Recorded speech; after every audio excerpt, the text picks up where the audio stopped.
From a senior corporate lawyer to that. What a pathetic downgrade, my husband laughed, sliding a stack of divorce papers across the table at an exclusive Manhattan steakhouse. He draped his arm around his young mistress and told me I had exactly 3 days to pack my bags and vacate our home.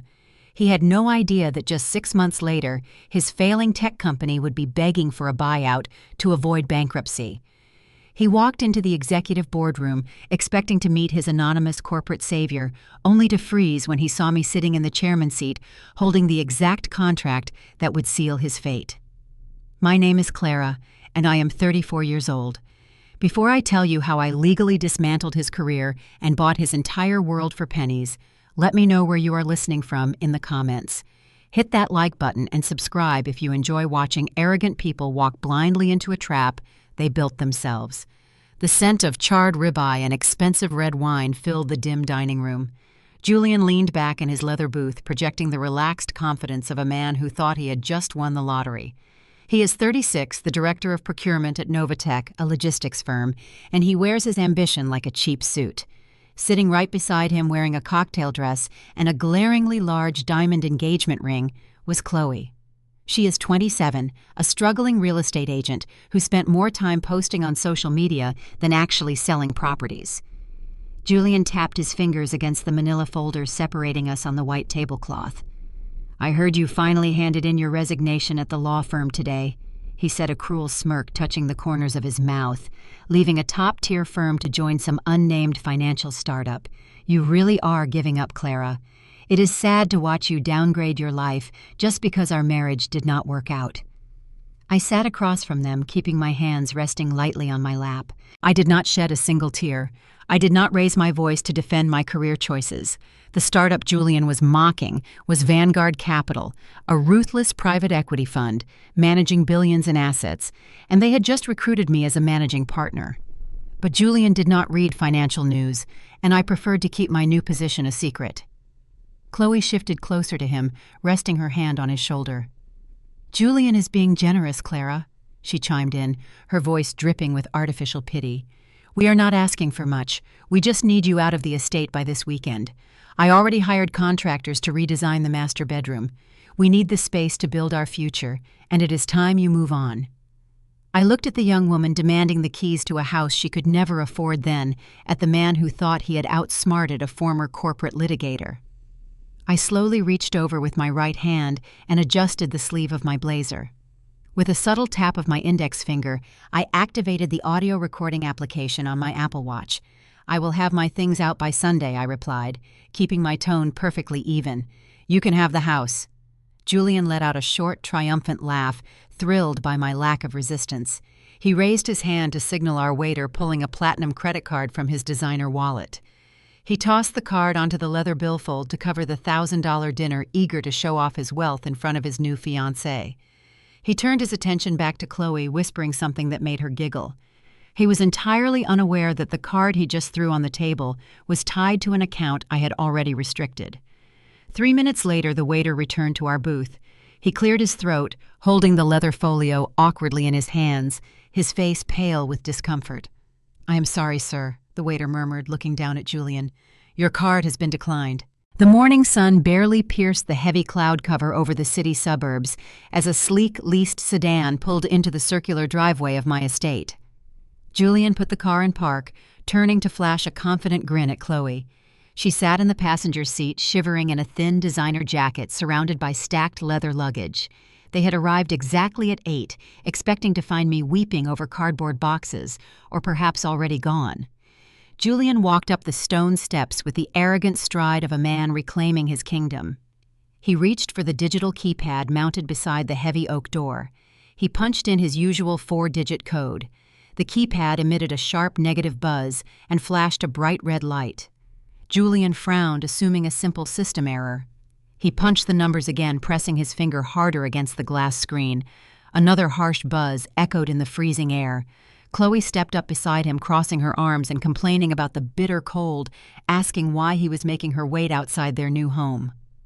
Before Julian could offer an excuse, the heavy oak door swung inward.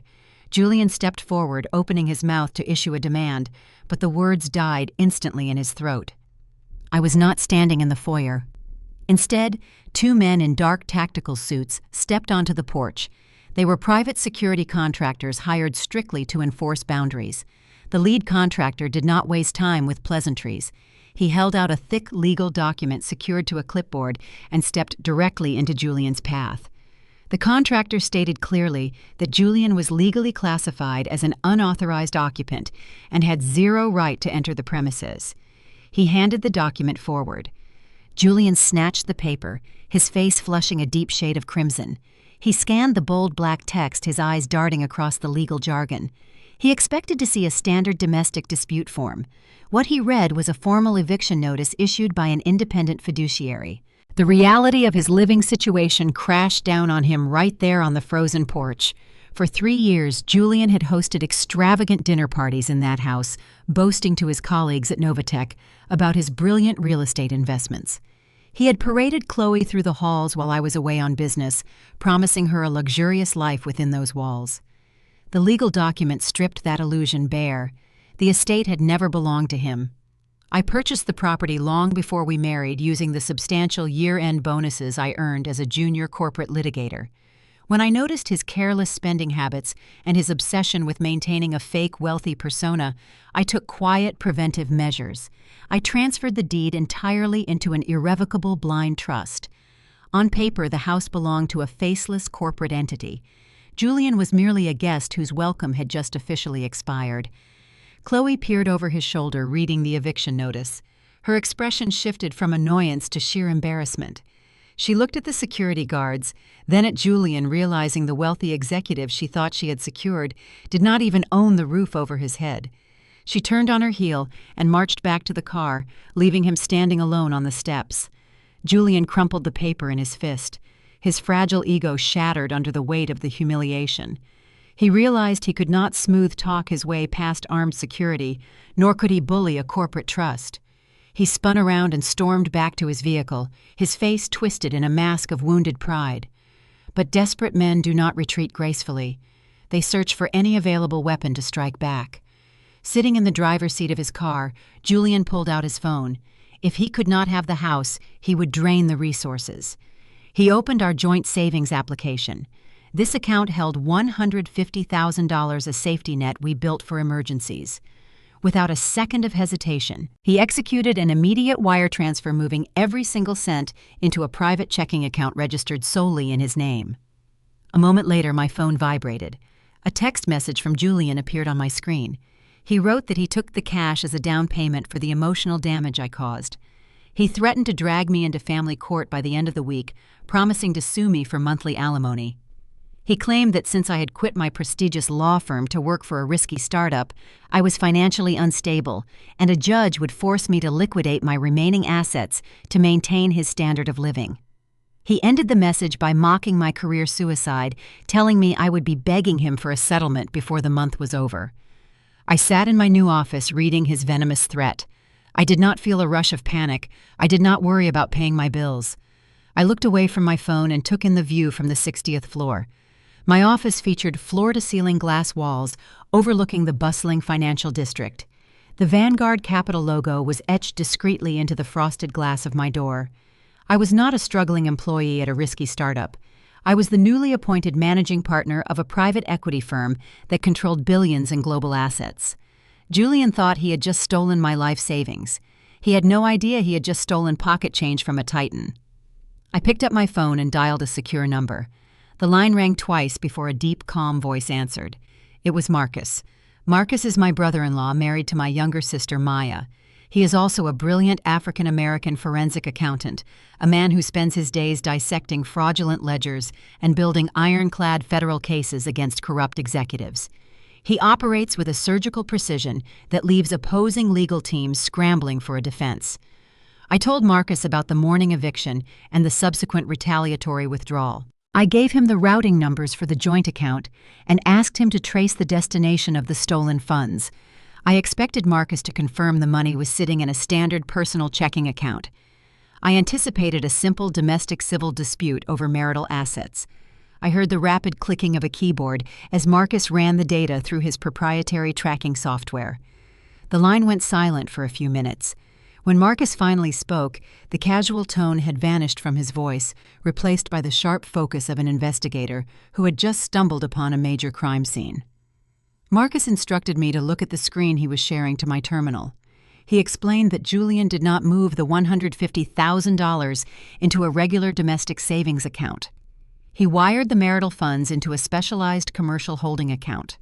Marcus highlighted a series of transactions flowing in and out of that specific account over the past 2 years. The numbers on the screen painted a chilling picture. Julian had been receiving regular substantial deposits from external sources. Marcus traced the origin of those deposits. They were coming directly from third-party logistics vendors contracted by Novatech, Julian's employer. Julian was the director of procurement. He controlled the vendor contracts. He had been creating fake invoices authorizing payments to ghost companies and kicking the stolen corporate funds back into this exact holding account. He was actively embezzling money from his own employer, bleeding Novatech, dry month after month. Marcus zoomed in on the most recent line item. The $150,000 Julian had just stolen from me landed directly on top of the embezzled corporate cash. By mixing stolen marital funds with dirty corporate money, Julian had inextricably linked his petty domestic retaliation to a massive, ongoing financial crime. He had officially crossed the line into federal wire fraud. I stared at the data illuminating my monitor. Julian thought he was punishing me for changing the locks on a house. He thought he was asserting his dominance by threatening a family court battle. He had no idea that his impulsive, arrogant theft had just handed a former corporate litigator and a forensic accountant the exact roadmap to his secret criminal enterprise. Julian wanted to drag me into a courtroom to fight over alimony. I smiled, letting the cold reality of his fatal error settle over me. I would gladly meet him in court. I would let him stand before a judge, swear an oath, and present his fraudulent financial records. Because the moment he submitted those doctored documents to demand my money, he would seal his own fate.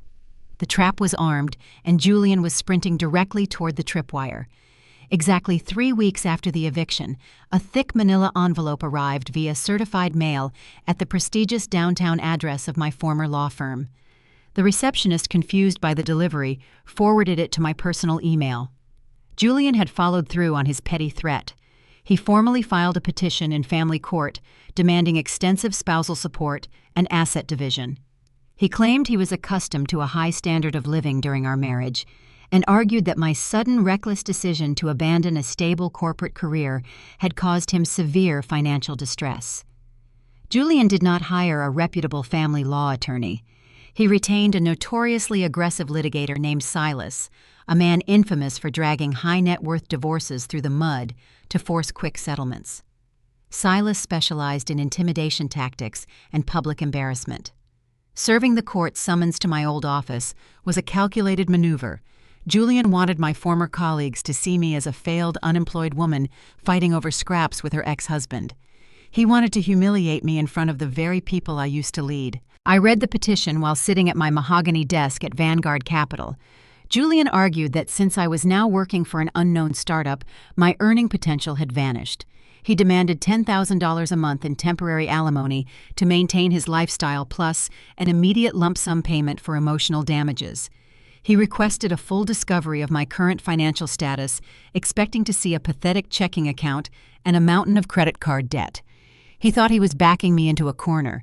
He wanted to watch me squirm under the scrutiny of a judge begging for mercy. He fundamentally misunderstood how a former corporate litigator handles a legal threat. You do not argue with a narcissist. You hand them enough rope to hang themselves.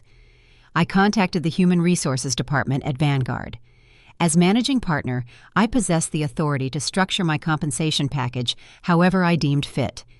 The majority of my wealth was tied up in deferred equity performance bonuses and the blind trust that held my real estate portfolio. I requested a standard W-2 form that reflected only my base operational salary, a figure that looked perfectly respectable for an administrative role, but entirely unremarkable for a corporate executive. I compiled the basic payroll document, attached it to a standard financial disclosure form, and sent it to my legal counsel. I did not include the blind trust. I did not include the offshore investment accounts. I gave Julian exactly what he expected to see, a woman who had traded a lucrative legal career for a mundane, uninspiring job. The preliminary mediation hearing was scheduled for a Tuesday morning in a drab, overly air-conditioned room at the county courthouse. I arrived wearing a simple gray pantsuit purchased off the rack years ago. I pulled my hair back into a severe bun and carried a basic leather portfolio. I projected the exact image of a defeated, overworked woman terrified of the legal system. Julian strode into the mediation room wearing a custom-tailored Italian suit, looking like he owned the courthouse. Chloe clung tightly to his arm, dressed in a designer outfit that practically screamed new money. She flaunted the massive diamond ring, making sure it caught the fluorescent light every time she moved her hand. Silas followed them, dropping a chaotic stack of legal pads onto the conference table with a loud, obnoxious thud. Julian surveyed my plain gray suit and let out a harsh, mocking laugh. He leaned across the table, his eyes dripping with arrogant pity. "Look at you, Clara," he sneered. "I told you leaving the firm was career suicide. You look like you belong in a cubicle answering phones. If you had just given us the house, I might have let this go. But now you are going to pay for my new life." Chloe giggled, inspecting her manicure. "We found a gorgeous penthouse downtown," she chimed in, her voice artificially sweet. $10,000 a month should just about cover the mortgage and my new interior designer. It is only fair considering how much Julian sacrificed dealing with your boring lifestyle for so long." I kept my hands resting quietly on the table. I did not react to their insults. I did not defend my career or my wardrobe. I simply looked at Silas, waiting for the legal proceedings to begin. Silas puffed out his chest, sliding the pathetic W-2 form I had submitted across the table. He declared that my financial disclosure proved I was attempting to hide assets or willfully remaining underemployed to avoid my marital obligations.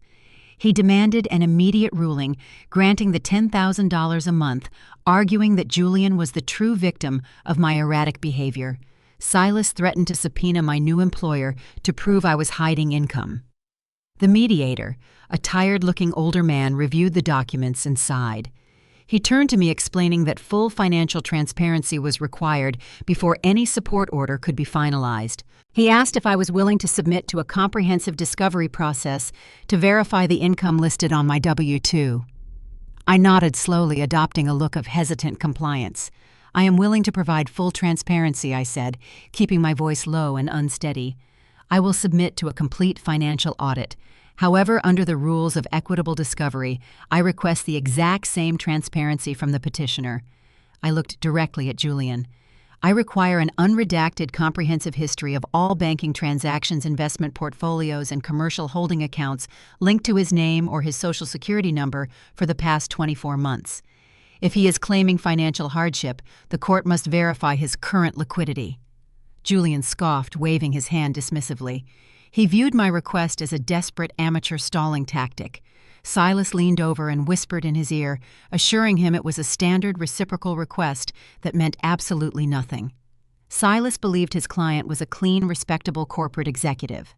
Silas had no idea Julian was actively siphoning dirty money through ghost vendors. "I have nothing to hide," Julian declared loudly, picking up a pen and signing the discovery agreement with a flourish. He shoved the paper back across the table, a triumphant grin plastered across his face. "Go ahead, audit me. You will just see exactly how much your selfish behavior has ruined my credit score. You are going to be paying me for years, Clara. Get used to that cheap suit." I took the signed document and slipped it neatly into my leather portfolio. Julian thought he had just secured a massive monthly payday. He felt invincible, believing his aggressive tactics had completely overwhelmed my meager defenses. He genuinely expected to walk out of that courthouse and start shopping for a penthouse with his mistress. He did not realize he had just voluntarily signed a legally binding court order requiring him to hand over the exact financial records that would expose his multi-million-dollar corporate embezzlement. By demanding alimony under oath and agreeing to unredacted discovery, Julian had officially introduced his fraudulent shell accounts into a federal legal proceeding. He had just handed a former corporate litigator the murder weapon with his fingerprints all over it. The true financial autopsy was about to begin, and he had provided the scalpel.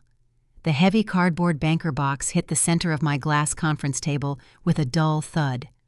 Marcus stood on the opposite side of the table, loosening his silk tie and rolling up the sleeves of his tailored dress shirt. As an African-American forensic accountant who had spent a decade dismantling white-collar crime rings, my brother-in-law did not view financial ledgers as simple numbers on a page. To him, they were a crime scene waiting to be processed. He had collected the unredacted banking history Julian arrogantly signed over during the mediation hearing just 48 hours ago. Julian believed those records would only highlight his high expenses and justify his absurd demand for alimony. He assumed the court-appointed reviewers would only glance at the surface-level checking accounts. He severely underestimated the predator he had invited into his financial life. I sat back in my leather executive chair, surrounded by the towering glass walls of Vanguard Capital. The plain gray suit I wore to court was gone, replaced by sharp charcoal wool and a crisp white collar. The illusion of the defeated, unemployed housewife had served its purpose. Now the real work commenced. "I leave the accounting magic to you," I said, gesturing toward the overflowing box. "Find out what my former husband is actually doing with his time." Marcus offered a sharp, knowing smile. He pulled a sleek laptop from his briefcase and connected a portable dual-monitor setup. He did not waste time with small talk. He reached into the box, extracting thick stacks of bank statements, tax filings, and wire transfer logs. For the next 10 minutes, the only sounds in the expansive office were the rapid clicking of his keyboard and the scratching of his fountain pen as he highlighted specific routing numbers. I watched him work, fascinated by his methodical efficiency. He cross-referenced Julian personal expenditures against public corporate registries, matching timestamps and tracing digital breadcrumbs across state lines. Forensic accounting is the art of following the water to find the leak, and Julian had left a rushing river of evidence right out in the open. Marcus stopped typing. He leaned back, resting his hands behind his head, and let out a low whistle. "Your ex-husband is not just a narcissist, Clara. He is a remarkably reckless thief." Marcus turned one of the monitors to face me. The screen displayed a complex flowchart, tracing funds from a primary corporate operating account down through a labyrinth of secondary accounts. "Julian did not just steal your joint savings," Marcus explained, pointing his pen at the top of the chart. "He has been systematically siphoning money out of the procurement budget at Novatech for the past 24 months. He utilized his position as director to approve inflated invoices for raw materials and logistics consulting." I leaned forward, my eyes scanning the data. "Where is the cash going?" Marcus clicked a button revealing 3 distinct corporate entities: Zenith Logistics, Horizon Consulting, and Meridian Solutions. These are ghost vendors, shell companies registered in Delaware under a registered agent service. They have no physical addresses, no payroll, and no legitimate business operations. Julian created them solely to receive the approved funds from Novatech. Once the money hits these shell accounts, he layers it through a series of offshore transfers before funneling it right back into his private domestic checking accounts. How much, I asked, the chill of the room matching the ice in my veins. $3 million, Marcus stated, his voice steady and clinical. Over the span of 2 years, he has bled his employer for $3 million. The number hung in the air. Julian had sat in that courthouse demanding $10,000 a month from me, claiming financial hardship, while actively hiding a stolen fortune. He was attempting to use the legal system to extort his ex-wife to cover his tracks. But criminals who steal that kind of capital rarely hoard it. They spend it to maintain a facade. I looked at Marcus silently, asking the next question. Marcus anticipated my thought. He pulled up the personal expense ledgers. "You want to know how a man burns through $3 million in 2 years without anyone noticing he finances an illusion?" The screen shifted to itemized credit card statements and wire transfer receipts. Marcus highlighted a specific transaction from 6 months ago, a direct wire to a high-end jeweler in the Diamond District. "That massive engagement ring Chloe loves to flash in your face," Marcus noted. "Purchased with stolen corporate funds. It cost him $80,000. The list continued, painting a grotesque picture of unearned luxury. The sleek sports car Julian drove was not owned. It was rented through a premium exotic car service using a corporate card tied to one of the shell companies. The expensive dinners, the tailored suits, the lavish vacations he bragged about online. It was all a hollow performance funded by embezzlement. But the clothes and cars only accounted for a fraction of the missing $3 million. Marcus scrolled down to the bottom of the ledger, revealing the true black hole in Julian finances. "Here is the real problem," Marcus said, his tone growing grim. "He has a severe gambling addiction. I traced wire transfers from the Delaware holding accounts directly to offshore sportsbooks and VIP casino hosts in Atlantic City. He is losing hundreds of thousands of dollars on high-stakes tables. He steals from Novatech, gambles it away, trying to double his money, loses it all, and then has to steal more just to keep the ghost vendors operational." The pieces snapped together with terrifying clarity. The sudden panic to evict me from the house, the frantic withdrawal of the joint savings, the desperate alimony lawsuit. Julian was drowning. The stolen money was gone, vanished into the pockets of casino executives, and he was scrambling for any liquid cash he could find to keep his sinking ship afloat. I looked away from the monitor, my mind shifting from the personal betrayal to the broader corporate implications. Novatech was a mid-sized logistics firm. They operated on tight margins. A $3 million cash drain hidden within their procurement department would not just affect their quarterly earnings. It would decimate their operating capital. It meant they were likely struggling to pay legitimate vendors. It meant their supply chain was failing.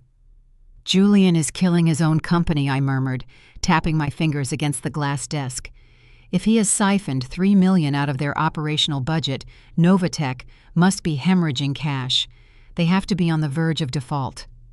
Right on cue, the sleek phone on my desk chimed. My executive assistant stepped into the office holding a thick silver-embossed portfolio. "Excuse me, Clara," she said, placing the portfolio on my desk. "The acquisition target files you requested just arrived from the scouting department. The executive board at Novatech officially submitted a formal request for a capital injection.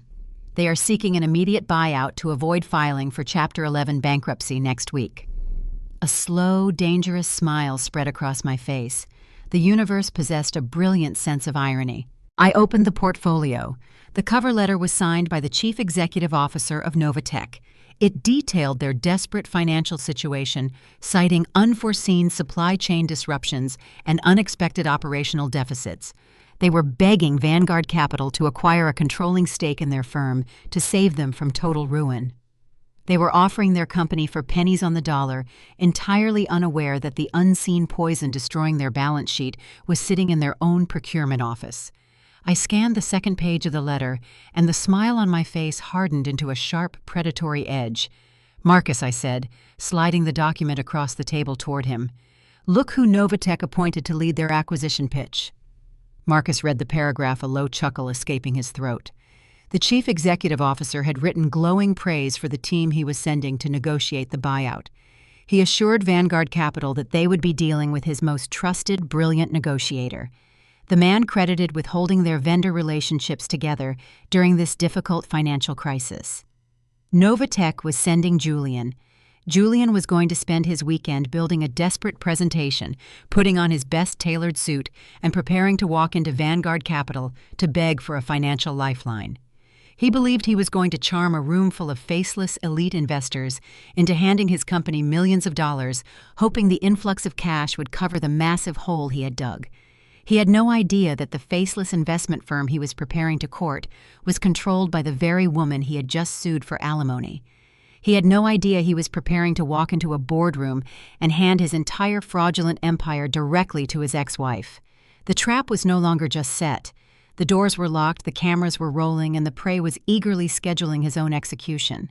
Because Julian had signed the unredacted discovery agreement during the alimony mediation, he unknowingly granted us full legal access to his digital ecosystem. Marcus utilized a standard financial monitoring software typically deployed by forensic accountants during contentious high-asset divorces. This legal surveillance allowed us to track the metadata of Julian active accounts and corporate devices without crossing any jurisdictional boundaries. We had a front-row seat to his mounting desperation. Julian was running out of time. Novatech needed the capital injection from Vanguard Capital by the end of the month, or the logistics firm would face insolvency. The board of directors demanded that Julian submit a flawless financial prospectus to the potential buyer. But there was a $3 million hole in his procurement ledger. Watching him attempt to patch that deficit was like watching a desperate man try to repair a sinking ship with simple paper tape. Marcus sat beside my desk, projecting Julian desktop activity onto the large glass monitor. Julian was frantically attempting to reconcile the missing funds by reclassifying his ghost vendor payments as long-term research and development investments. A claim of that magnitude required an independent auditor certification to pass a private equity review. Julian did not have an auditor. He had hubris. I watched the screen as Julian opened a familiar file directory. He was accessing a hidden folder containing old legal templates from my former law firm. When we were married, I occasionally worked from his home office network, leaving behind standardized contract drafts on a shared drive.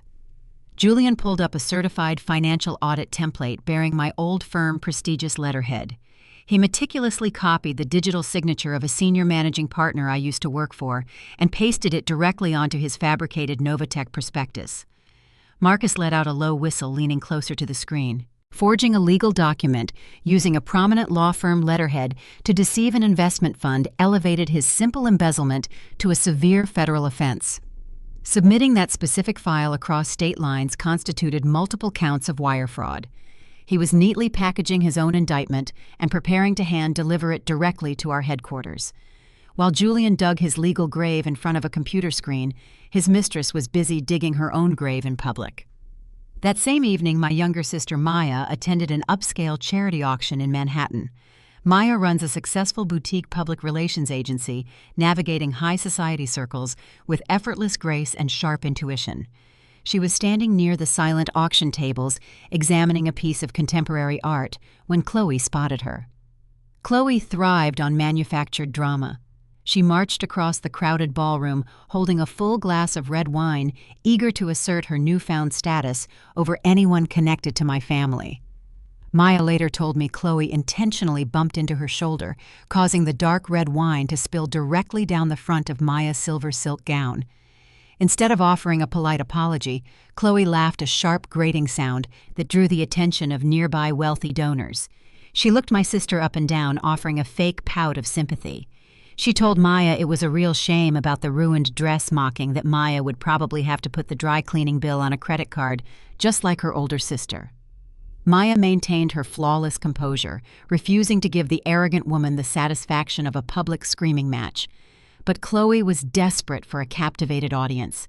She raised her voice, boasting to the surrounding crowd that Julian was currently spearheading a billion-dollar acquisition deal that would make them untouchable in the corporate world. She flaunted her heavy diamond ring under the chandelier lights and loudly proclaimed that she was finalizing the commercial lease on a $2 million building downtown the very next day. She planned to open a luxury real estate brokerage financing the venture, with the executive bonus Julian expected to receive from the Vanguard buyout. Before strutting away, she sneered at Maya, telling her to pass along a message that Clara should stop begging for alimony in court because they needed their cash for prime real estate. Maya left the charity gala and came straight to my penthouse. She stood in my kitchen wearing her stained silk dress and calmly relayed the entire confrontation. I poured her a cup of dark roast coffee, listening intently to the details of Chloe bragging. The mention of the commercial building caught my immediate attention. Chloe was attempting to legitimize her position by planting roots in prime Manhattan real estate, intending to use the very money Julian was stealing from his dying company. I opened my laptop and accessed the commercial real estate listings for the downtown district. It took less than 5 minutes to identify the specific property Chloe was eyeing. It was a beautifully renovated historic storefront, perfect for a high-end office space located on a highly coveted corner. The owner was a motivated seller, accepting offers through a private commercial brokerage. I did not get angry about the ruined dress or the public insults hurled at my sister. Anger clouds judgment. I picked up my phone and called the portfolio manager of my blind trust. I instructed my manager to contact the listing agent for that specific commercial building immediately. I authorized an all-cash offer 15% over the asking price, with a strict demand to close the sale within 24 hours. In the cutthroat Manhattan real estate market, liquid cash is the ultimate leverage. The seller accepted my blind trust offer before midnight, bypassing all pending lease applications. Chloe thought she was securing her glamorous future. She had no idea that when she arrived at the broker office the next morning to sign her lease, she would be informed the building had just been sold to an anonymous corporate entity. She would be left standing on the sidewalk with nothing but an empty dream and a worthless pen. Chloe's breathtaking arrogance served as the perfect catalyst to accelerate my timeline. They were so confident in their impending victory that they were carelessly broadcasting their moves to the entire city. It was time to invite them into the arena. I logged into the Vanguard Capital Executive Portal. The forged prospectus Julian had submitted earlier that afternoon was sitting in the digital queue awaiting formal review. I drafted a response on the official Vanguard Capital letterhead. I addressed the letter directly to the Chief Executive Officer of Novatech, copying Julian as the lead negotiator. I wrote that Vanguard was highly impressed by the preliminary financial disclosures and requested an immediate in-person presentation to finalize the acquisition terms. I noted that our board required the lead procurement director to present the data personally, ensuring Julian could not hide behind a subordinate. I scheduled the meeting for the following morning at 9 o'clock sharp. I sent the email and closed my laptop, a cold calm settling deep in my chest. The battlefield was prepared. The predator was waiting in the shadows. Tomorrow, Julian would wake up, put on his best tailored suit, grab his forged federal documents, and march directly into my headquarters. He believed he was walking into a room full of naive investors, ready to hand him a lifeline. I was about to find out that the woman he called a downgrade was actually the executioner holding the axe. The email Vanguard sent included a strict contingency clause. A physical verification of the procurement ledgers had to be conducted on site at the Novatech headquarters prior to the final morning boardroom session. The Novatech executives, desperate for the financial lifeline, agreed without hesitation. They promised full transparency. They had no idea their lead negotiator was hiding a $3 million deficit. Julian stood near the glass elevators of the Novatech lobby. He checked his reflection in the mirrored walls, smoothing his expensive tie. He was expecting a junior analyst from Vanguard Capital, some eager recent graduate he could easily intimidate and rush through the paperwork. The elevator chimed. The polished steel doors slid open. Julian extended his hand, practicing his best corporate greeting. The greeting died in his throat.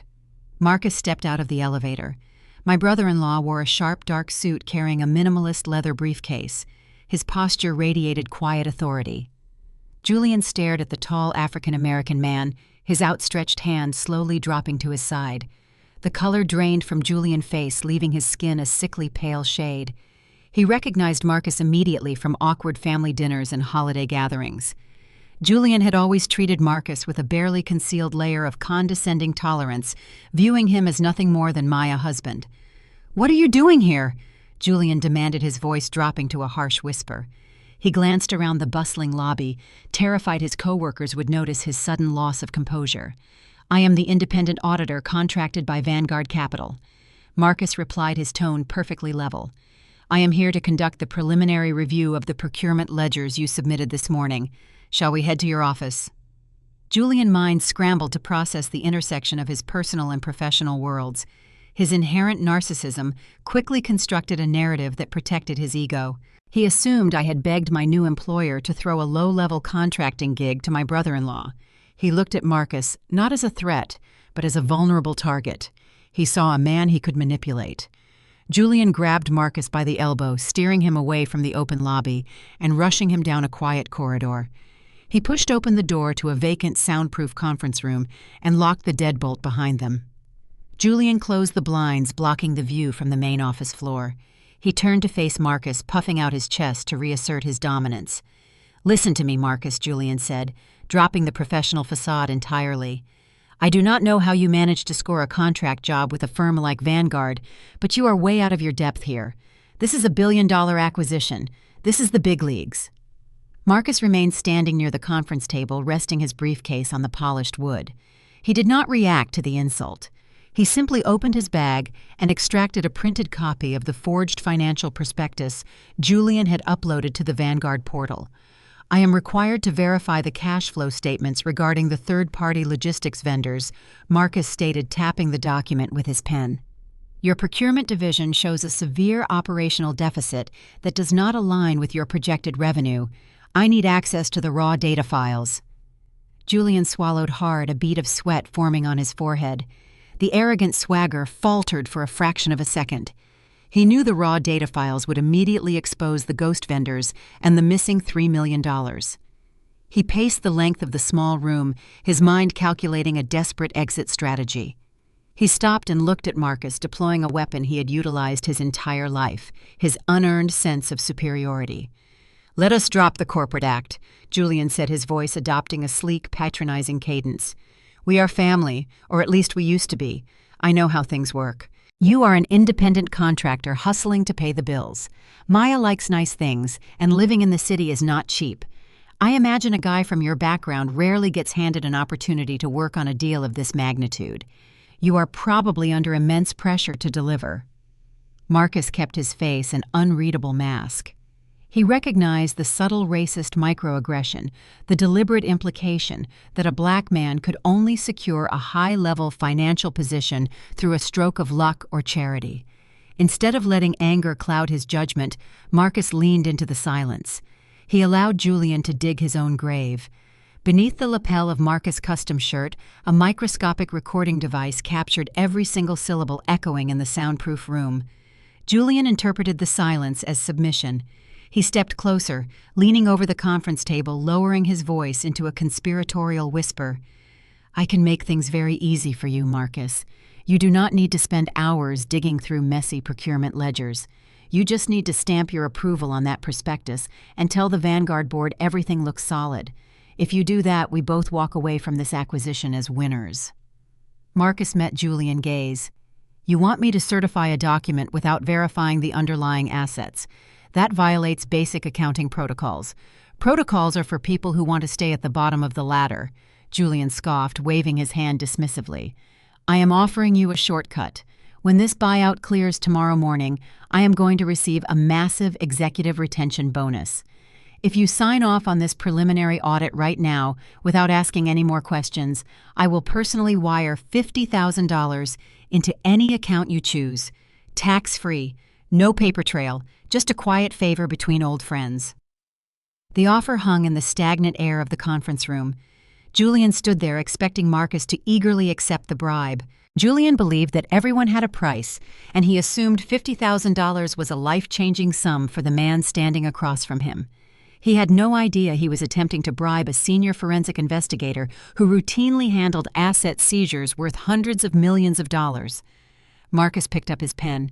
He needed Julian to explicitly confirm the mechanics of the crime to ensure the federal indictment was bulletproof.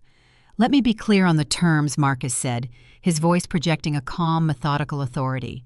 "You are offering me $50,000 in undisclosed funds to falsify my audit report regarding the specific prospectus you transmitted to the Vanguard digital portal at 8 o'clock this morning." Julian smiled, a greedy, triumphant expression spreading across his face. He believed he had successfully purchased his salvation. "Exactly," Julian confirmed, leaning back and crossing his arms. "The document I emailed this morning is the only narrative that matters. You validate that file, I get my buyout, and you get a very lucrative payday. Everyone goes home happy. It is just standard business, Marcus." Marcus cataloged the confession with lethal precision. Julian had just verified his intent to bribe an auditor to conceal corporate embezzlement. More importantly, Julian had explicitly acknowledged transmitting a forged financial document across state lines via an electronic portal. The legal parameters for federal wire fraud and commercial bribery were now flawlessly established. The audio recording was a pristine, uncut confession. Marcus capped his pen and placed it back into his jacket pocket. He picked up the forged prospectus from the table and slid it neatly into his leather briefcase.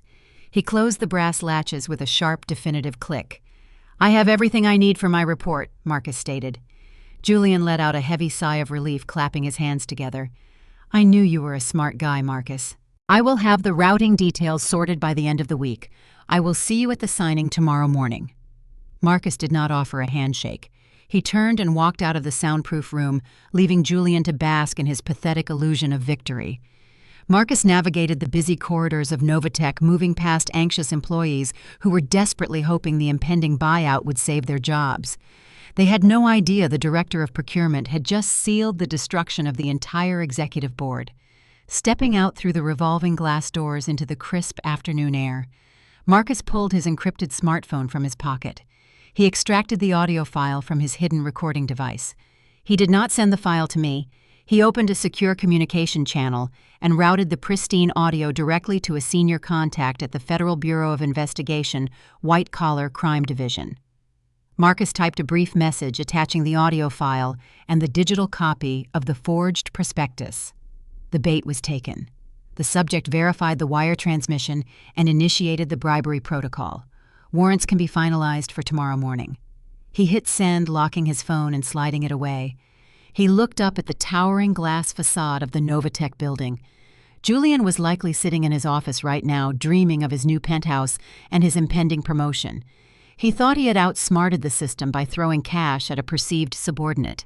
He failed to realize he had just handed the federal government the exact weapon they needed to lock him in a concrete cell for the next 20 years. The preliminary audit was a complete success.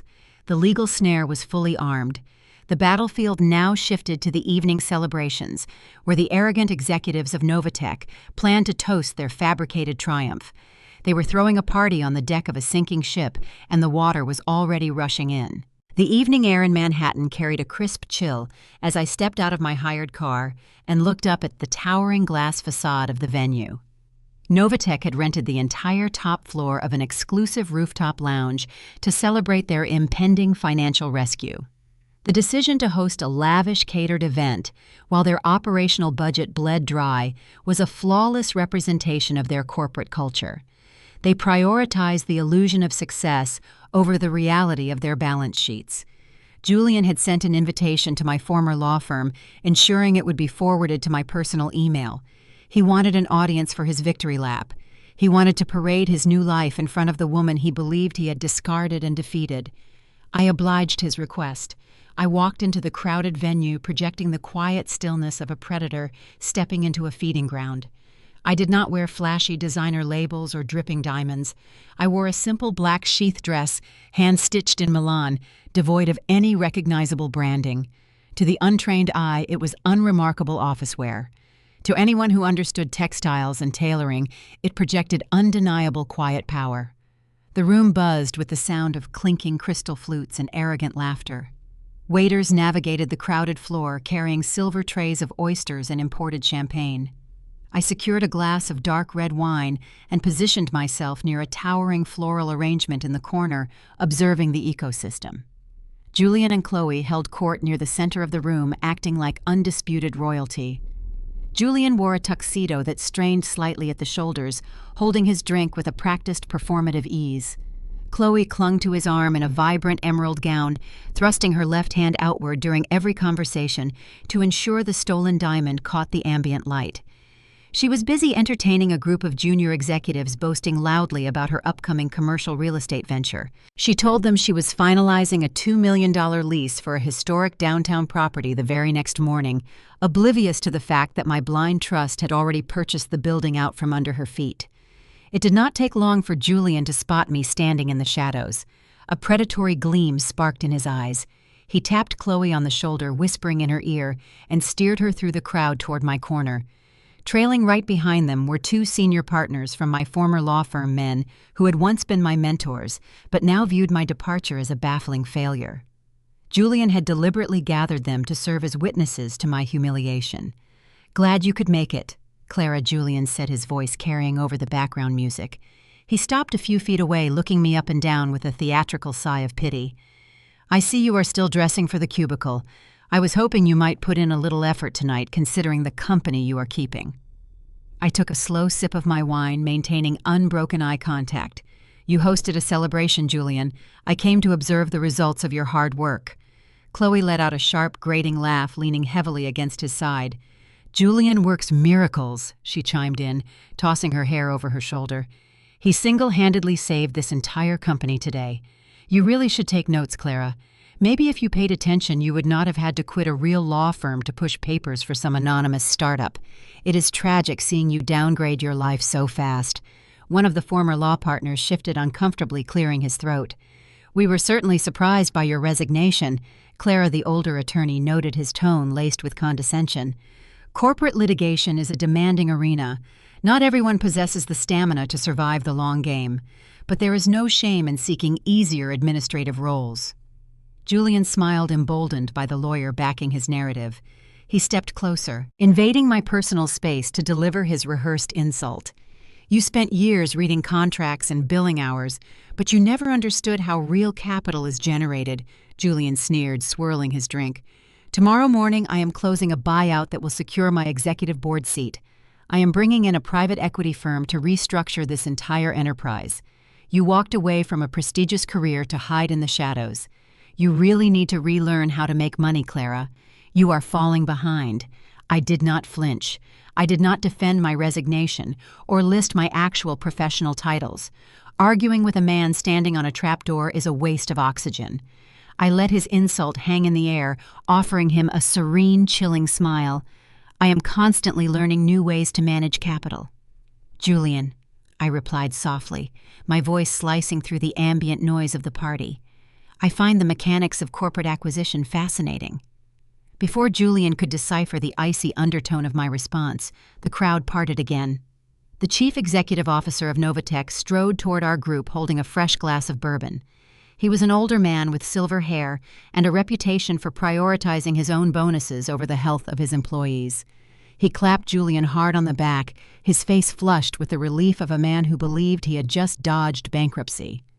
"Here is the man of the hour," the chief executive officer announced, raising his glass toward Julian. He turned his attention to the former law partners, eager to boast. "This guy walked into the fire today and secured a preliminary audit approval from Vanguard Capital. We are signing the term sheets at their headquarters tomorrow morning. Novatech is saved, and Julian just guaranteed his future in the C-suite." The chief executive officer finally turned his gaze toward me, his eyes narrowing as he assessed my unbranded black dress. He leaned in his breath, smelling sharply of expensive liquor. "And you must be the ex-wife," he remarked, a cruel smirk forming on his lips. "Julian told me you lacked the vision to handle his ambitions. Such a shame you missed out on his prime. He is destined for greatness, and you are standing in the corner drinking free wine." I lowered my glass, meeting the executive's arrogant stare with unyielding focus. I raised my wine, slightly acknowledging his statement without uttering a single defensive word. I offered a silent toast to his profound terminal ignorance. They stood in a circle, laughing and toasting to their fabricated triumph, insulated by their own greed. They believed Vanguard Capital was a benevolent savior, arriving to inject millions into their failing accounts, allowing the current executives to retain their exorbitant salaries while writing off their debts. They had no idea how private equity predators actually operated. I glanced at my watch. The financial markets had closed hours ago, but the regulatory filing deadlines were precise. The invisible machinery I had set into motion was reaching its final destination. The chief executive officer's suit jacket buzzed. He ignored it, taking another sip of his bourbon. 2 seconds later, Julian's phone vibrated in his pocket. Then the phones of the former law partners chimed simultaneously. Within moments, a cascading wave of digital alerts swept across the entire rooftop lounge. The ambient chatter died, replaced by the synchronized sound of hundreds of executives pulling devices from their pockets. The chief executive officer frowned, retrieving his phone. He unlocked the screen, his annoyed expression morphing instantly into a mask of pure, unadulterated terror. The blood vanished from his face, leaving his skin a chalky, sickly white. His hand began to shake, causing the ice in his bourbon glass to rattle audibly in the quiet room. Julian noticed the shift in his boss. "What is it?" Julian asked, his own arrogance faltering. "Did they send the term sheets early?" The executive did not answer. He stared at the glowing screen, his mouth opening and closing as his brain struggled to process the catastrophic financial alert issued by the Securities and Exchange Commission. Vanguard Capital did not just agree to a meeting tomorrow. While Novatech spent the week begging for a bailout, my acquisitions team had deployed a network of shadow proxies. We systematically purchased the floating voting shares of Novatech on the open market, targeting institutional investors who wanted to quietly offload a failing asset. The final block trade cleared the regulatory hurdles just before the market closed. Vanguard did not hold a minority stake. We had secured exactly 51% of the voting shares. "This is not a buyout," the chief executive officer choked out, his voice barely a terrified whisper. He looked up, his eyes darting frantically around the room. "They executed a hostile takeover. Vanguard owns the controlling majority. We have zero voting power left. They own the entire company." The glass of bourbon slipped from his trembling fingers, shattering against the floor. Julian staggered backward, the realization hitting him like a physical strike. The protective shield of his current management team was gone. The investors he planned to charm tomorrow morning were no longer negotiators. They were the undisputed owners of his employer, holding the legal authority to liquidate assets, terminate contracts, and audit every single line of code in his procurement database. I placed my half-empty wine glass onto a passing waiter's silver tray. I did not say goodbye. I turned my back on the paralyzed executives and walked gracefully toward the elevator bank. My heels clicked a steady rhythmic beat against the polished floor, leaving them to suffocate in the rising panic. Tomorrow morning, Julian would step into the Vanguard Tower, expecting to finalize a rescue mission. Instead, he would be marching directly to the gallows. The panicked fallout from the hostile takeover alert rippled through Julian life before the sun even cleared the Manhattan skyline. At 6 o'clock the following morning, the atmosphere inside his rented luxury apartment was suffocatingly tense. The news of Vanguard's sudden majority stake had derailed his entire strategy.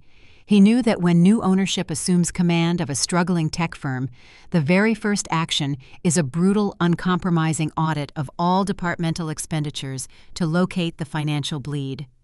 Julian Procurement Division, riddled with ghost vendors and missing millions, would be the primary target. He was out of time. Julian paced the length of his expensive living room, aggressively loosening his silk tie. He clutched his phone, his thumb hovering over the banking application. He had $3 million stolen from Novatech, parked in vulnerable Delaware shell accounts. If Vanguard deployed a forensic team, those accounts would be frozen and seized within days. He needed to wash the remaining liquidity, immediately converting the digital numbers into tangible protected assets before the corporate lawyers initiated a lockdown. He turned his frantic attention to Chloe. She was sitting at the kitchen island, scrolling aimlessly through social media, blissfully unaware of the catastrophic legal storm brewing over their heads. Julian slammed his hand on the marble counter, startling her. "You need to sign the commercial lease for that downtown building today." Julian barked, his voice tight with desperation. "Not tomorrow, not next week. You go to the broker office the second they open and you finalize the paperwork." Chloe blinked, setting her phone down. She bristled at his tone, crossing her arms defensively.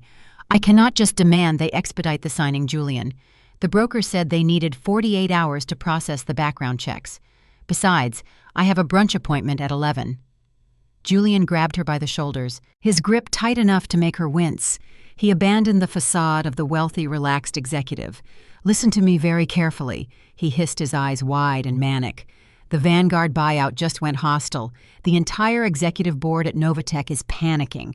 I need to move $500,000 out of my holding accounts this morning to secure your real estate venture before the new ownership freezes external transfers. You will march into that brokerage, demand the lease, and tell them you are authorizing a $500,000 cash deposit immediately. Cash overrides background checks. Do it now." Chloe stared at him, the sudden aggression breaking through her superficial entitlement. She nodded slowly, intimidated by the raw fear radiating from the man she thought was untouchable. Julian released her, retreating to his laptop. He logged into his primary shell account, his hands shaking slightly as he initiated the wire transfer. He routed the $500,000 out of his Delaware holding company, pushing it across state lines toward the commercial escrow account designated for the downtown property. He clicked confirm, letting out a ragged breath as the digital funds vanished from his vulnerable ledger. He believed he had successfully laundered the final massive chunk of stolen money, hiding it safely within the complex structure of a commercial real estate deposit. 50 blocks away in the secure command center on the 60th floor of Vanguard Capital, I watched the transaction execute in real time. My office was a fortress of silent efficiency. Multiple high-definition monitors glowed against the dim morning light, displaying a complex network of routing numbers and corporate registries. Marcus sat beside me, sipping black coffee, his eyes tracking the digital breadcrumbs. The commercial escrow account Julian had blindly wired the $500,000 into belonged to an anonymous holding company. I thought he was paying the landlord of the $2 million commercial property Chloe coveted. He was entirely correct. He just failed to realize that I was the landlord. My blind trust had finalized the acquisition of that specific downtown building 48 hours ago, bypassing Chloe's pending lease application entirely. Julian had essentially stolen money from Novatech to desperately hide it from Vanguard, only to wire the funds directly into my personal real estate portfolio. Marcus tapped the glass screen, isolating the specific wire transfer. He just moved $500,000 across state lines in a single unverified transaction. Marcus noted, his voice calm and clinical. He bypassed the standard structuring protocols he usually uses to avoid detection. He is panicking. He is doing exactly what we needed him to do, I replied, maintaining a steady gaze on the monitor.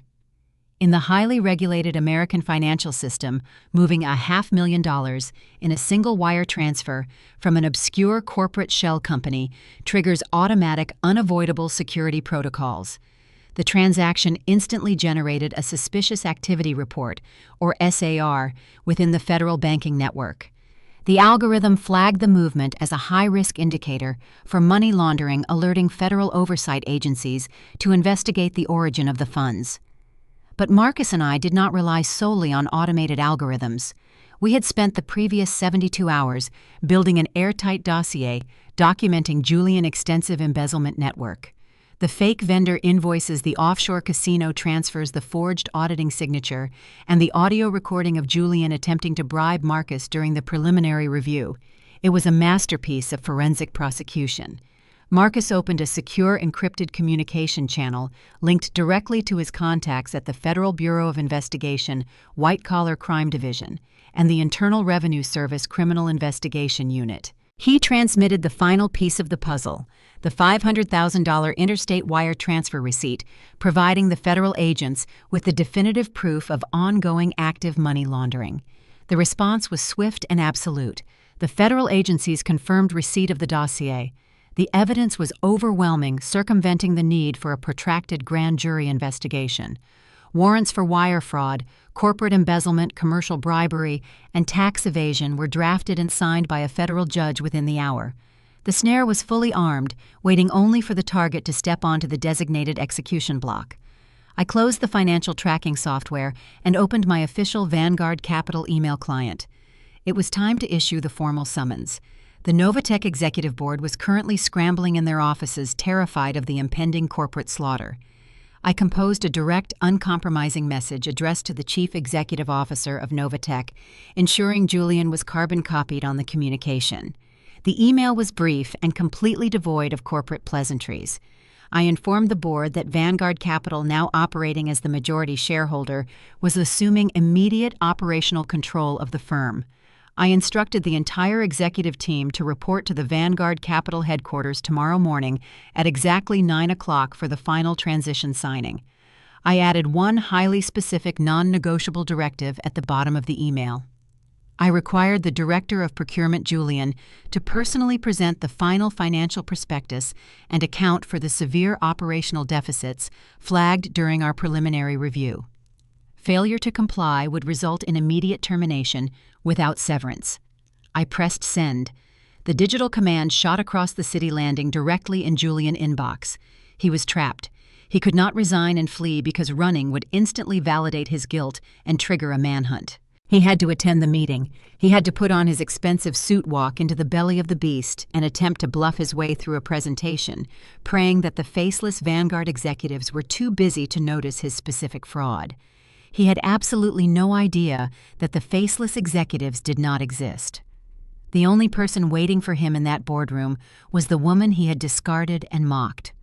The countdown to 9 o'clock had officially begun, and Julian was marching toward a locked door he could never open. The 60th floor of the Vanguard Capital Tower was a masterpiece of intimidating corporate architecture. The walls were clad in dark sound, absorbing acoustic paneling, and the expansive floor-to-ceiling windows offered a dizzying, unobstructed view of the Manhattan skyline. The reception area was eerily quiet, devoid of the frantic energy that usually characterized mid-level corporate offices. Here, power was silent. At exactly 8:55 in the morning, the private elevator chimed.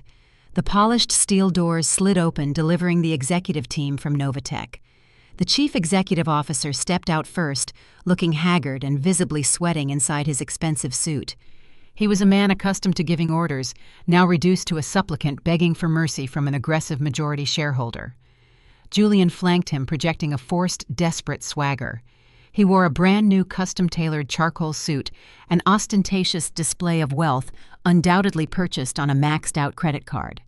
He carried a sleek leather portfolio tucked tightly under his arm, holding the fabricated financial prospectus he believed would secure his executive retention bonus. He walked with his chin held high, attempting to mask the sheer terror radiating from his erratic, shallow breathing. He was walking into the lion den completely unaware that he was already on the menu. A silent, impeccably dressed security contractor met them at the reception desk. He did not ask for their names or offer pleasantries. He simply gestured toward the heavy mahogany double doors at the far end of the corridor. The boardroom. Julian checked his luxury watch, adjusting his silk tie one final time. He leaned close to his boss, offering a tight, arrogant smile. "Let me handle the presentation," Julian whispered, his voice laced with unearned confidence. "These private equity guys just want to see aggressive numbers and confident leadership. I will walk them through the procurement restructuring, smooth over the deficits, and secure our positions. Just back my play." The chief executive officer offered a grim, non-committal nod, too consumed by his own impending ruin to argue. He reached out and pushed open the heavy mahogany doors. The boardroom was vast, dominated by a massive custom-built black walnut table that stretched nearly 30 feet across the center of the room. The lighting was stark and uncompromising. Julian stepped across the threshold, pasting on his most charming, persuasive smile, ready to greet a room full of faceless, elderly billionaires. He extended his hand, preparing to deliver his rehearsed opening statement. The words died instantly on his lips. His outstretched hand froze in midair. The room was not filled with anonymous investors. I sat alone at the absolute head of the long walnut table. I wore a razor-sharp tailored black suit, my posture radiating complete, undeniable authority. I did not stand to greet them. I did not offer a polite smile. I simply watched them enter my hands, resting calmly on the polished wood surface. Marcus stood a few feet behind my right shoulder, his arms crossed over his chest, his expression unyielding and entirely devoid of the subservient demeanor Julian had expected from an independent contractor. Julian halted so abruptly that the executive behind him nearly crashed into his back. The arrogant swagger evaporated in a fraction of a second. His brain violently rejected the visual information it was receiving. He blinked rapidly, his eyes darting from my face to the expansive, luxurious boardroom and then to Marcus standing guard. The cognitive dissonance was staggering. The woman he had mocked in a steakhouse, the woman he had evicted and discarded, was sitting in the chairman's seat of the firm, executing a hostile takeover of his entire existence. The sleek leather portfolio slipped from Julian's numb fingers. It hit the hardwood floor with a loud, resounding slap, scattering a few loose papers across the pristine surface. He did not bother to pick it up. Clara Julian stammered, his voice cracking into a high-pitched, breathless rasp. "What are you doing here?" He stepped forward, a frantic, confused smile, attempting to break through his panic. His narcissistic mind desperately scrambled to construct a logical narrative that preserved his ego. He simply could not fathom that I held actual power. "Did you get a job here?" Julian asked, letting out a short, nervous laugh. He looked at the chief executive officer, attempting to play off the awkward encounter. "Is this the startup you mentioned? Are you fetching coffee for the executive board? Now, I told you, leaving the firm was a mistake, Clara. You should really step outside before the actual partners arrive. This is a highly classified corporate meeting." I did not respond to his pathetic attempt at condescension. I did not raise my voice. I reached across the table and picked up a small, heavy silver remote control. I pressed a single button. A sharp electronic click echoed through the vast room as the heavy mahogany doors behind them automatically sealed shut. The locking mechanism engaged with a definitive metallic thud, trapping them entirely within my domain. The heavy ambient hum of the city traffic was instantly cut off, leaving a suffocating, absolute silence. The chief executive officer spun around, staring at the locked doors, the blood draining completely from his face as he realized they were not in a negotiation. They were in a holding cell. I pressed a second button on the remote. The lights in the boardroom dimmed automatically. A massive high-definition projection screen descended silently from the ceiling directly behind me, bathing the room in a stark, blindingly bright glow.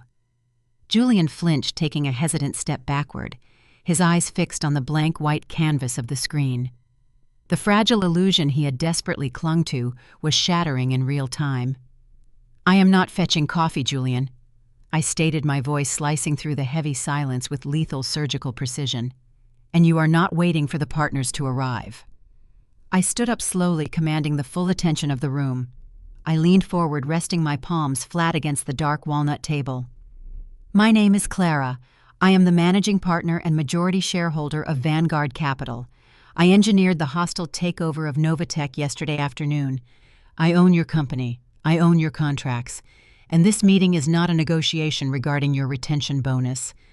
I paused, ensuring my gaze locked directly onto his wide, terrified eyes.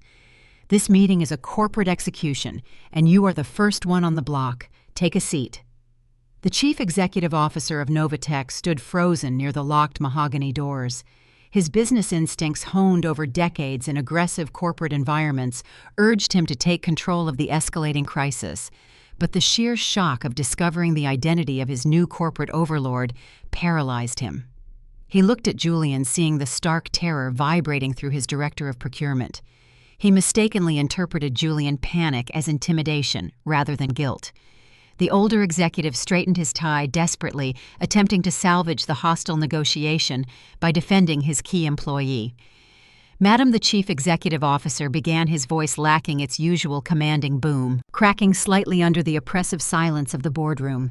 "I understand that Vanguard Capital holds the controlling equity, and we are prepared to comply with your integration protocols. However, threatening my lead negotiator is highly irregular. Julian has been instrumental in stabilizing our vendor relationships during this severe liquidity crunch. He prepared a comprehensive financial prospectus outlining a clear path to profitability. We came here in good faith to present those findings. I did not offer a polite response. I did not engage in a debate regarding Julian professional merits. Arguing with ignorance validates it. Instead, I tapped a single key on my laptop. The massive projection screen behind me flared with bright, high-definition data. The document Julian had submitted to the Vanguard portal just 24 hours ago appeared on the left side of the screen. It was the flawless, fabricated prospectus, complete with the forged signature of my former law firm managing partner. The projected revenue columns glowed in a healthy, reassuring green, painting a picture of a company merely suffering a temporary cash flow issue. Julian stared at the projection, his breath hitching audibly. He took a stumbling step toward the table, reaching a shaky hand out as if he could physically pull the document down from the screen. "Now," I said, my voice echoing off the acoustic panels, slicing through the executive defense, "let us review the good faith documentation your brilliant negotiator provided to secure your financial rescue." I tapped another key. On the right side of the projection screen, a second document appeared. This was not a polished summary presentation. This was the raw, unredacted forensic audit Marcus had extracted directly from the Novatech internal servers during his on-site inspection. The contrast was devastating. The pristine green columns on Julian's fabricated report were mirrored by glaring, undeniable blocks of crimson red on the true ledger. The chief executive officer squinted, stepping closer to the table, his eyes darting between the two contrasting documents. "What is this?" he demanded, the initial confusion rapidly hardening into a dark, rising dread. "Why are the procurement deficits entirely different?" "Because your director of procurement did not stabilize your vendor relationships," I explained. Keeping my gaze locked on the older executive, he systematically exploited them to orchestrate a massive, sustained embezzlement operation. I pressed a button on a laser pointer, directing a sharp red dot toward the most glaring discrepancy on the forensic ledger. The red light danced over a cluster of outgoing wire transfers. "Your company is currently facing bankruptcy due to a $3 million operational deficit." I continued, laying out the facts with the clinical detachment of a coroner. Julian actively concealed this hemorrhage by routing corporate capital into 3 fictitious logistics vendors: Zenith Logistics, Horizon Consulting, and Meridian Solutions. The chief executive officer turned his head slowly, his eyes boring into Julian. His face flushed a dangerous mottled purple. Those are our primary distribution contractors, he growled, the realization dawning with sickening clarity. Julian authorized those contracts himself. Julian raised his hands, shaking his head frantically, backing away from his furious boss. "It is a mistake," Julian stammered, his voice climbing an octave in sheer panic. "The data is corrupted. Vanguard is manipulating the ledgers to justify a hostile liquidation. I swear those vendors are legitimate. I have the signed contracts in my office. They are shell companies registered to a commercial agent service in Delaware," Marcus interjected, stepping out from behind my chair. His deep, authoritative voice instantly shattered Julian's desperate lie. "They possess zero physical infrastructure, zero registered employees, and provide absolutely zero logistical services to Novatech. They exist solely as receiving accounts for stolen corporate capital." I clicked to the next slide. The screen shifted from corporate ledgers to a highly detailed, itemized breakdown of Julian's personal financial expenditures. The unredacted bank records he had arrogantly surrendered during the alimony mediation were now broadcast in 10-foot-high resolution. "Let us track the destination of the stolen capital," I announced, ensuring every single syllable struck with maximum impact. Once the funds cleared, the shell companies Julian routed them directly into his personal domestic checking accounts. I highlighted the specific transactions, letting the undeniable proof of his greed wash over the room. $80,000 wired to a luxury jeweler in the Diamond District. I noted the laser pointer tracking the transaction. That funded the massive engagement ring his mistress currently flaunts. $6,000 a month directed to a premium exotic car rental service, allowing him to lease the sports car parked in your company lot. The chief executive officer's breath grew shallow and ragged. He gripped the edge of the walnut table, his knuckles turning stark white as the sheer magnitude of the betrayal sunk in. The company he had spent decades building was being destroyed not by market forces, but by the pathetic vanity of the man standing right next to him.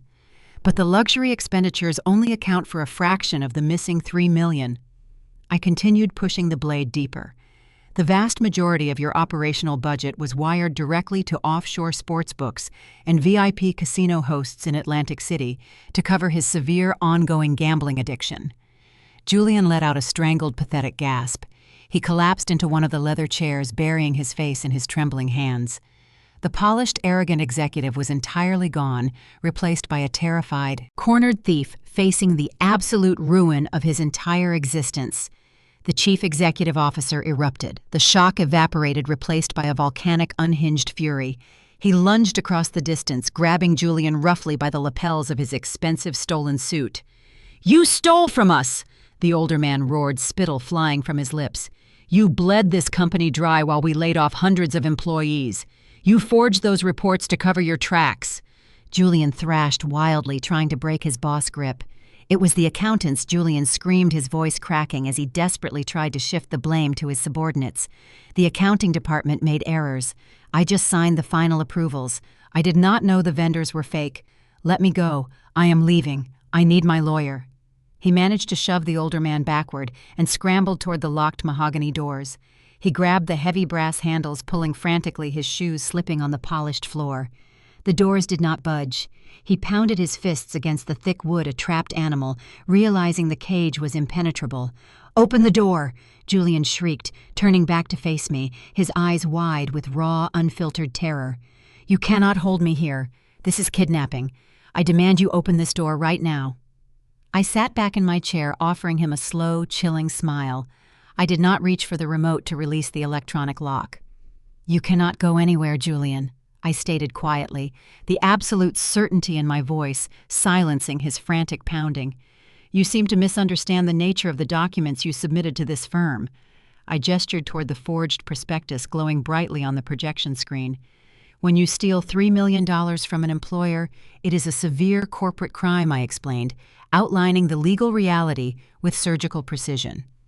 "But when you actively copy the digital signature of a senior managing partner from a prominent law firm, paste it onto a fabricated financial document, and transmit that document across state lines via a secure electronic portal to secure investment capital, you elevate the situation entirely."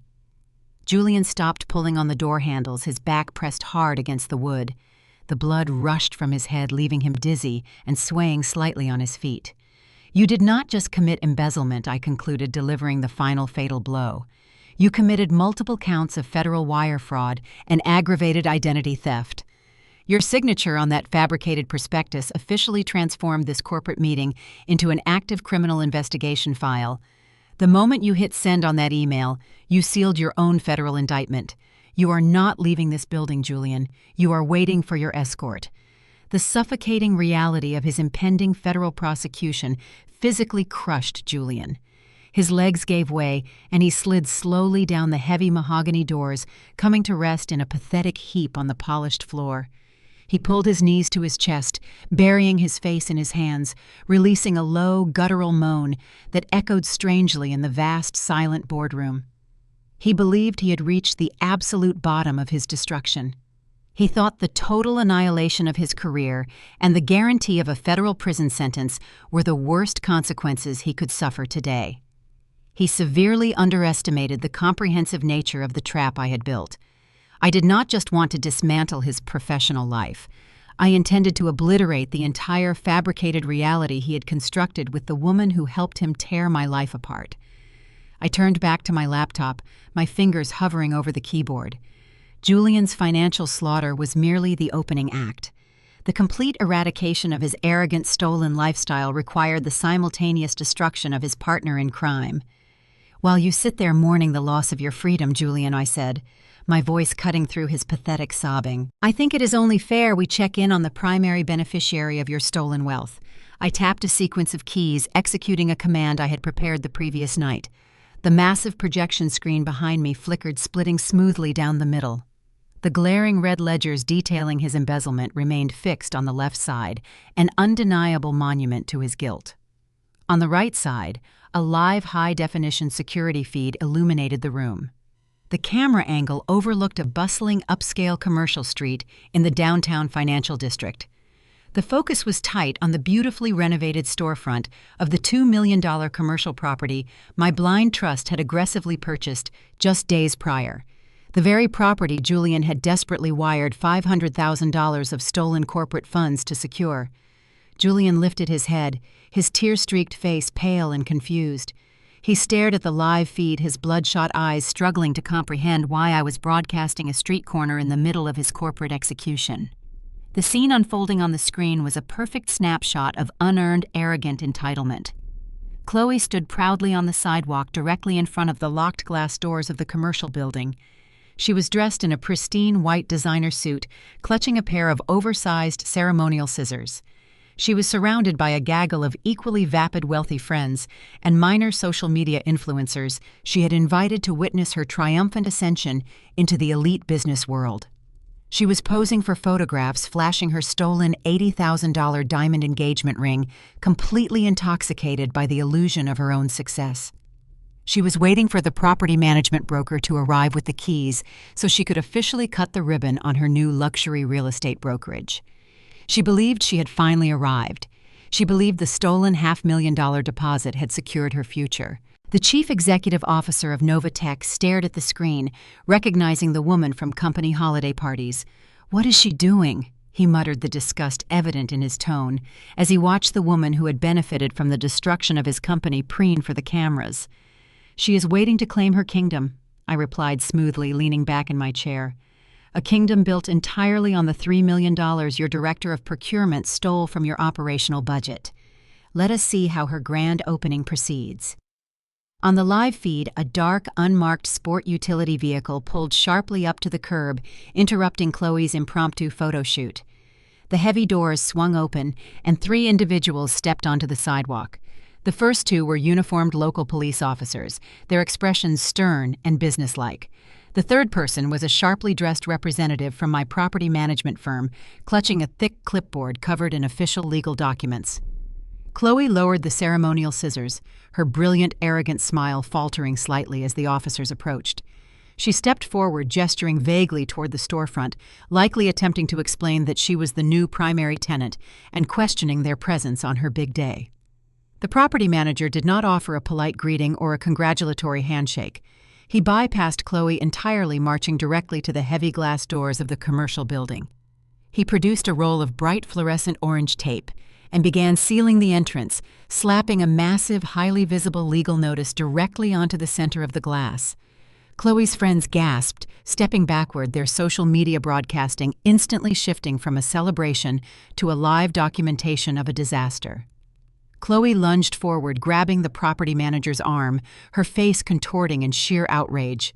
Even without audio, the frantic, aggressive movements of her body language conveyed her screaming demands. She pointed repeatedly at the building, then at the police officers, insisting a massive mistake was being made. She is currently informing my property manager that she wired a $500,000 cash deposit to secure that specific commercial lease I narrated, providing the audio track for the silent execution playing out on the screen. She genuinely believes that stolen capital buys immunity. The property manager calmly shook off her grasp and handed her a thick stack of legal documents from his clipboard. Chloe snatched the papers, her eyes scanning the top sheet. The arrogant defiance completely vanished from her posture in a fraction of a second. The color drained from her face, leaving her looking sickly and hollow. She stumbled backward, the heavy ceremonial scissors clattering onto the concrete sidewalk. "Your mistress is currently reading a formal notice of immediate lease termination and asset seizure," I explained, looking directly down at Julian, who remained slumped against the mahogany doors. Julian stared at the screen, his chest heaving with rapid, shallow breaths. "You cannot do that," he choked out, his voice a pathetic, reedy whisper. The money cleared. "We signed the preliminary agreements. She paid the deposit.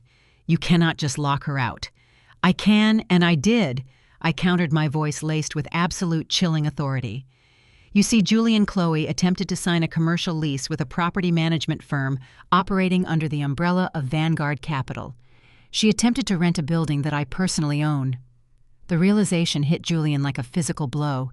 His jaw dropped open, his eyes widening in unadulterated horror as he finally understood the inescapable depth of the trap. He had not just stolen money from his employer to buy his mistress a building. He had stolen money from his employer and wired it directly into the private investment portfolio of the exact woman he was currently begging for mercy. When an individual utilizes stolen corporate capital to secure a commercial lease, that contract is legally void from inception. I continued outlining the legal reality with surgical precision. The $500,000 you frantically wired across state lines 2 days ago was immediately flagged as the proceeds of federal wire fraud. Because she used illicit funds to secure the deposit, my holding company exercised its legal right to nullify the agreement instantly. On the screen, the situation escalated rapidly. The local police officers stepped forward, moving to escort Chloe away from the sealed property. She resisted, thrashing her arms wildly, her pristine white suit wrinkling as she fought against the inevitable humiliation. Her wealthy friends, terrified of being associated with a public police incident, quickly turned their backs and scattered down the street, abandoning her completely. Chloe collapsed onto the dirty pavement right in front of the bright orange eviction notice. She buried her face in her hands, her shoulders shaking with violent, uncontrollable sobs. The glamorous, triumphant socialite was entirely gone, replaced by a destitute, humiliated woman sobbing on the sidewalk, stripped of her fake empire and abandoned by her peers. Furthermore, I added, ensuring Julian felt every ounce of the devastation because she attempted to defraud a commercial entity using embezzled funds. The property management firm has successfully filed a civil suit for breach of contract. We have legally seized all the high-end inventory and custom furnishings she prematurely moved into the building earlier this week to cover the resulting damages. She has absolutely nothing left, Julian. No building, no inventory, no business. Julian watched his mistress weeping on the concrete, his entire fabricated universe dissolving into ash. The illusion of his superiority, his wealth, and his powerful new life was thoroughly, permanently obliterated.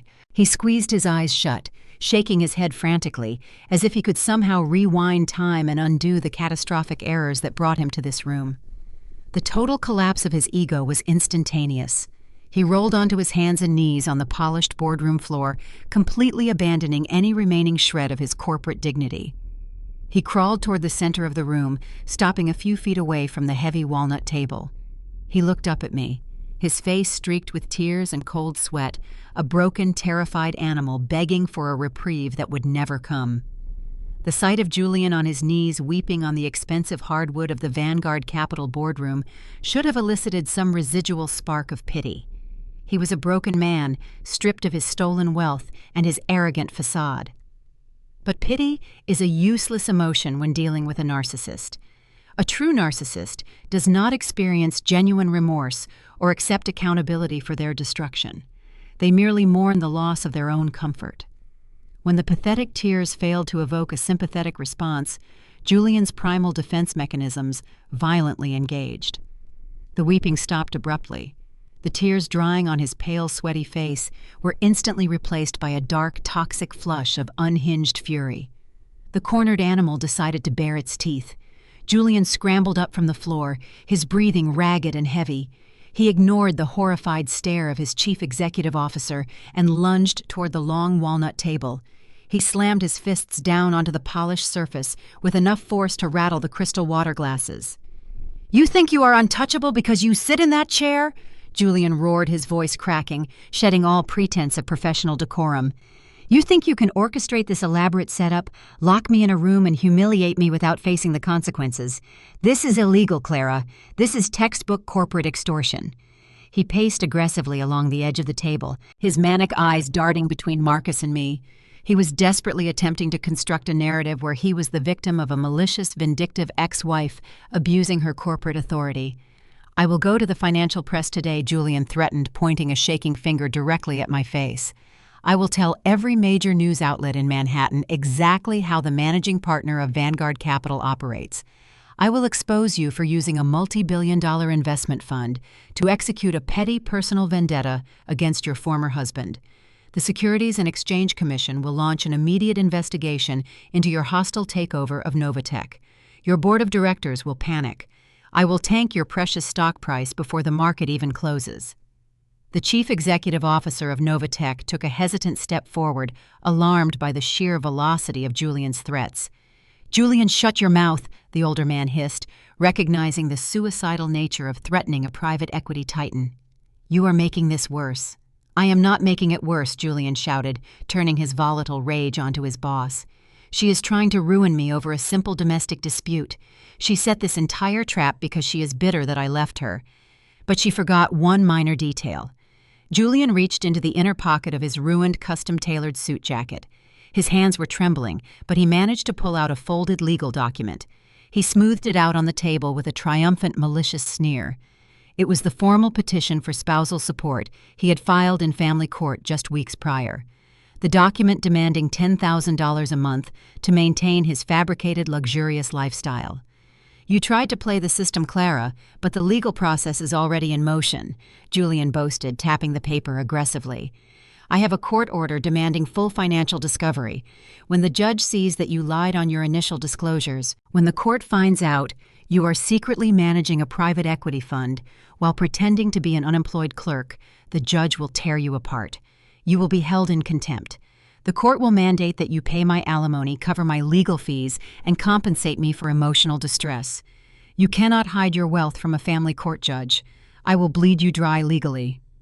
He stood there, chest-heaving, clutching the alimony petition like a protective shield.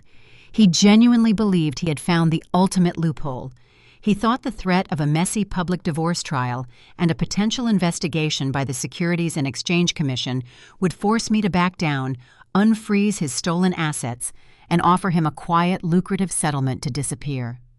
I did not raise my voice. I did not shift my posture. I leaned back into the leather upholstery of the chairman's seat and let a slow, freezing smile cross my lips. "You are entirely correct about one thing, Julian," I replied, my voice echoing calmly in the tense boardroom. "The family court judge will absolutely tear someone apart for lying on their financial disclosures." I gestured to Marcus. My brother-in-law stepped forward, opening his minimalist leather briefcase. He did not pull out a single sheet of paper. He extracted a thick, heavy manila folder sealed with official red court tape. He placed it squarely on the center of the walnut table, right next to Julian's flimsy alimony petition. "Do you remember the mediation hearing 3 weeks ago? I asked maintaining unbroken eye contact with the desperate man standing across from me. You were incredibly eager to prove my financial instability. You demanded an immediate ruling for $10,000 a month, claiming severe economic hardship. and in your rush to secure that payout, you enthusiastically signed a reciprocal discovery agreement under the direct supervision of a court-appointed mediator. Julian frowned, his arrogant sneer faltering as confusion clouded his face. The discovery agreement was standard procedure, he muttered defensively.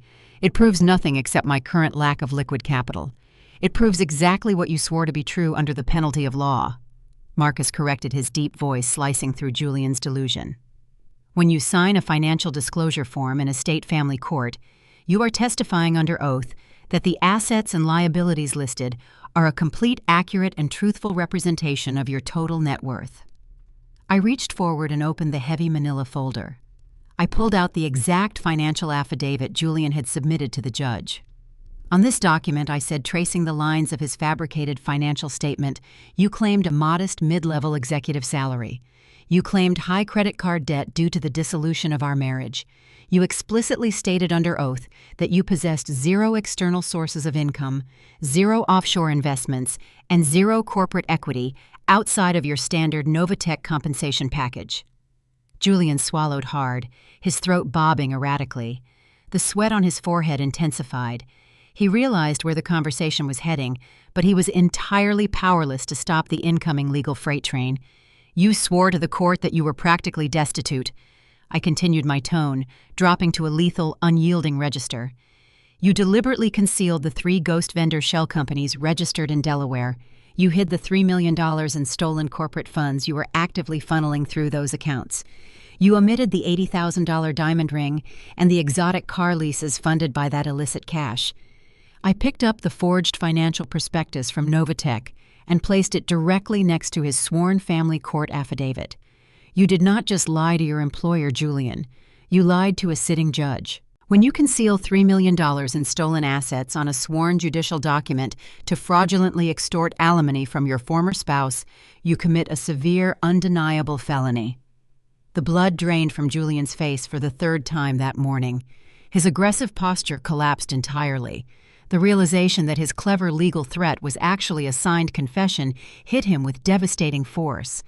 That specific felony is called perjury, Marcus stated, delivering the legal definition with the cold precision of a seasoned investigator. It is a direct crime against the integrity of the judicial system. Judges do not view perjury as a simple clerical error or a minor domestic dispute. They view it as an active assault on the court itself. I did not know, Julian stammered, backing away from the table, his hands raised in a pathetic gesture of surrender. My lawyer told me to sign it. Silas filled out the paperwork. I just signed where he told me to. I did not read the fine print.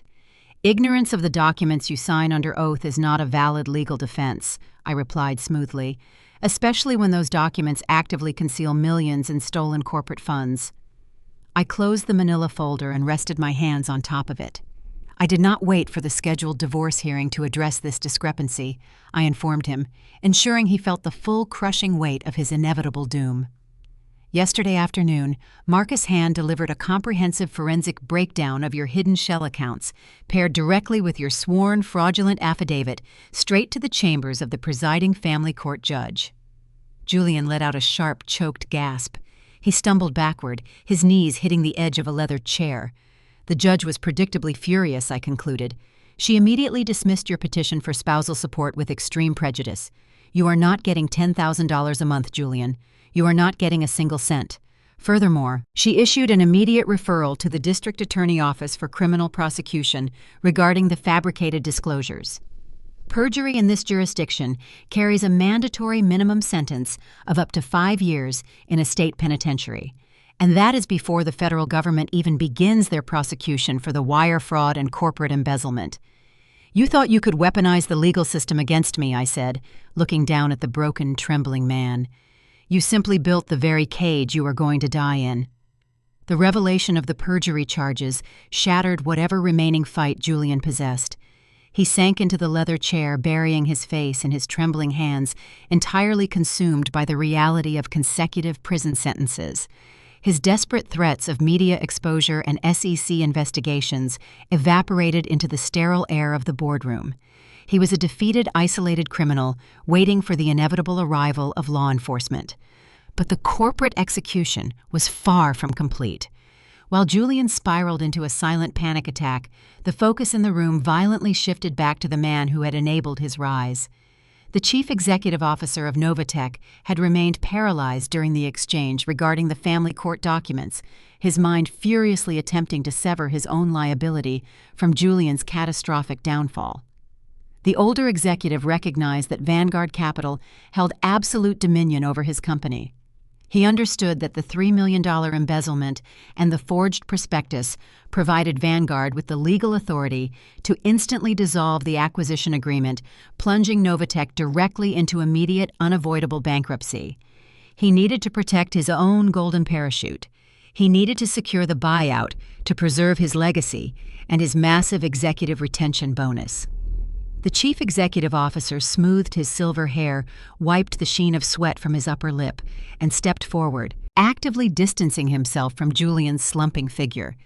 He adopted a tone of profound manufactured humility, a stark contrast to the arrogant, condescending demeanor he had displayed at the rooftop gala just 48 hours prior. "Madam Managing Partner," the chief executive officer began, his voice laced with desperate practiced deference. "I am utterly appalled by the actions of this rogue employee." The executive board had absolutely no knowledge of Julian's illicit vendor networks or his fraudulent documentation. He operated a sophisticated deception that bypassed our internal controls. We trusted him, and he betrayed that trust in the most egregious manner possible. I remained seated, watching the older man attempt to rewrite his own culpability. I did not interrupt his pathetic performance. "I implore you not to let the criminal actions of one desperate individual derail this vital acquisition," the chief executive officer pleaded, placing his hands flat on the mahogany table. Novatech employs thousands of dedicated, hardworking individuals across the country. If Vanguard withdraws from this deal due to Julian's fraud, those innocent people will lose their livelihoods. The company will be forced into immediate liquidation. I am begging you to proceed with the buyout. Save the company, and I personally guarantee my board will cooperate fully with the federal authorities to prosecute Julian to the fullest extent of the law. He was utilizing the exact same manipulative tactic Julian had employed earlier, attempting to weaponize the collateral damage of innocent employees to secure his own survival. He expected the threat of mass layoffs to force my hand, assuming I would prioritize corporate stability over righteous retribution. I looked at the older executive, recalling the exact sneer on his face when he mocked my unbranded black dress at the gala. I remembered him laughing with Julian, celebrating the genius of the man who was actively bleeding his company dry. "You are entirely correct about one thing," I stated, my voice echoing with a cold, unyielding clarity. "The innocent employees of Novatech do not deserve to lose their jobs because of catastrophic executive incompetence. Vanguard Capital recognizes the underlying value of the logistics infrastructure. We have no intention of abandoning the acquisition or liquidating the workforce." The chief executive officer let out a massive, shuddering sigh of relief. A greasy, triumphant smile began to form on his lips, believing his groveling had successfully saved his lucrative exit package. "Thank you, Clara," he breathed, wiping his brow with a linen handkerchief. "You are demonstrating remarkable visionary leadership. We are ready to sign the original term sheets immediately and finalize the transition." I did not reach for the original term sheets. I gestured to Marcus. Marcus retrieved a slender, sleek black folder from his briefcase and slid it precisely across the polished walnut table. It stopped directly in front of the older executive. "We are proceeding with the acquisition," I clarified, watching the smile slowly fade from his face. "But we are absolutely not proceeding under the original terms." The chief executive officer frowned tentatively, opening the black folder. His eyes scanned the revised acquisition contract, quickly locating the heavily altered financial figures. The color drained from his face for the second time that morning.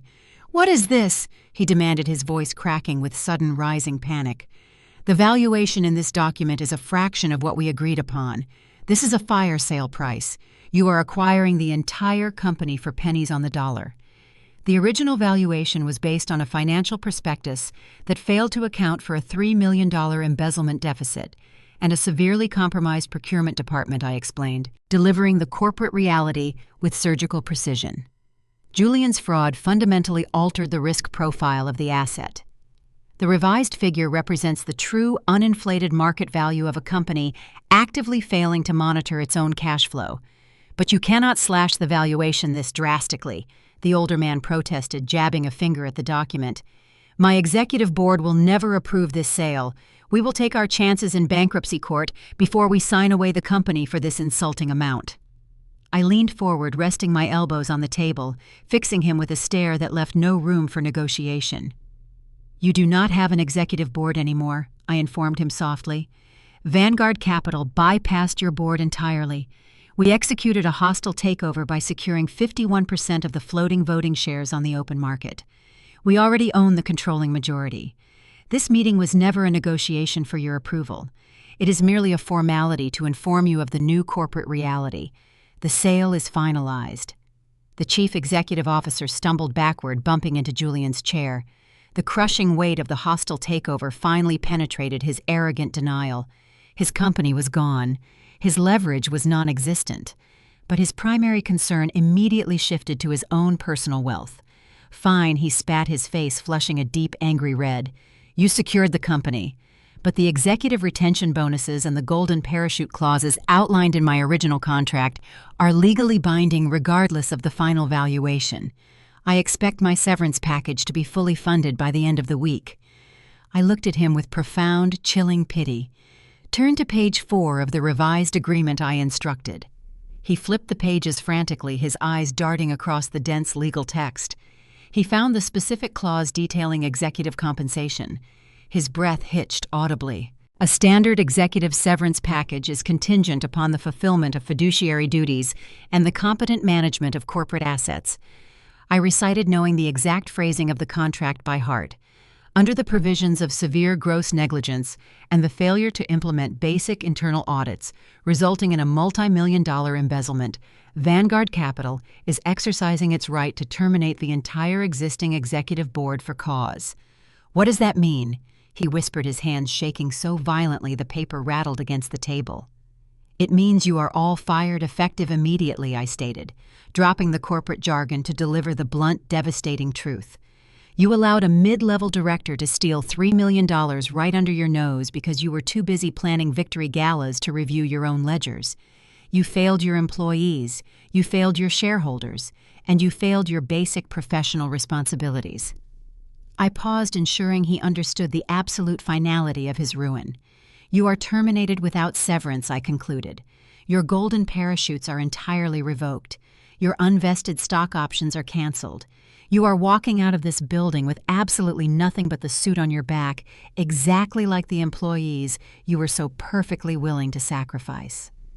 The silence in the boardroom was absolute heavy enough to crush bone. The older executive stared at the contract, his mind entirely unable to process the total annihilation of his career and his wealth. He had spent decades climbing the corporate ladder, building an untouchable reputation, only to have it completely pulverized in a matter of minutes by a woman he had openly mocked. He turned his head slowly, his gaze locking onto Julian. Julian remained slumped in his chair, his face buried in his hands, weeping softly over his impending perjury charges. He was a broken, pathetic figure, completely oblivious to the volcanic rage building in the man standing right next to him. The chief executive officer lost his mind. The polished aristocratic facade shattered, entirely replaced by a primal, unhinged fury. He let out a feral roar, a sound of pure, unadulterated hatred. He lunged forward, grabbing Julian by the lapels of his custom suit. He yanked the younger man out of the leather chair, throwing him violently against the edge of the heavy walnut table. "You arrogant, worthless parasite!" the older man screamed, spit flying from his lips as he slammed Julian against the wood.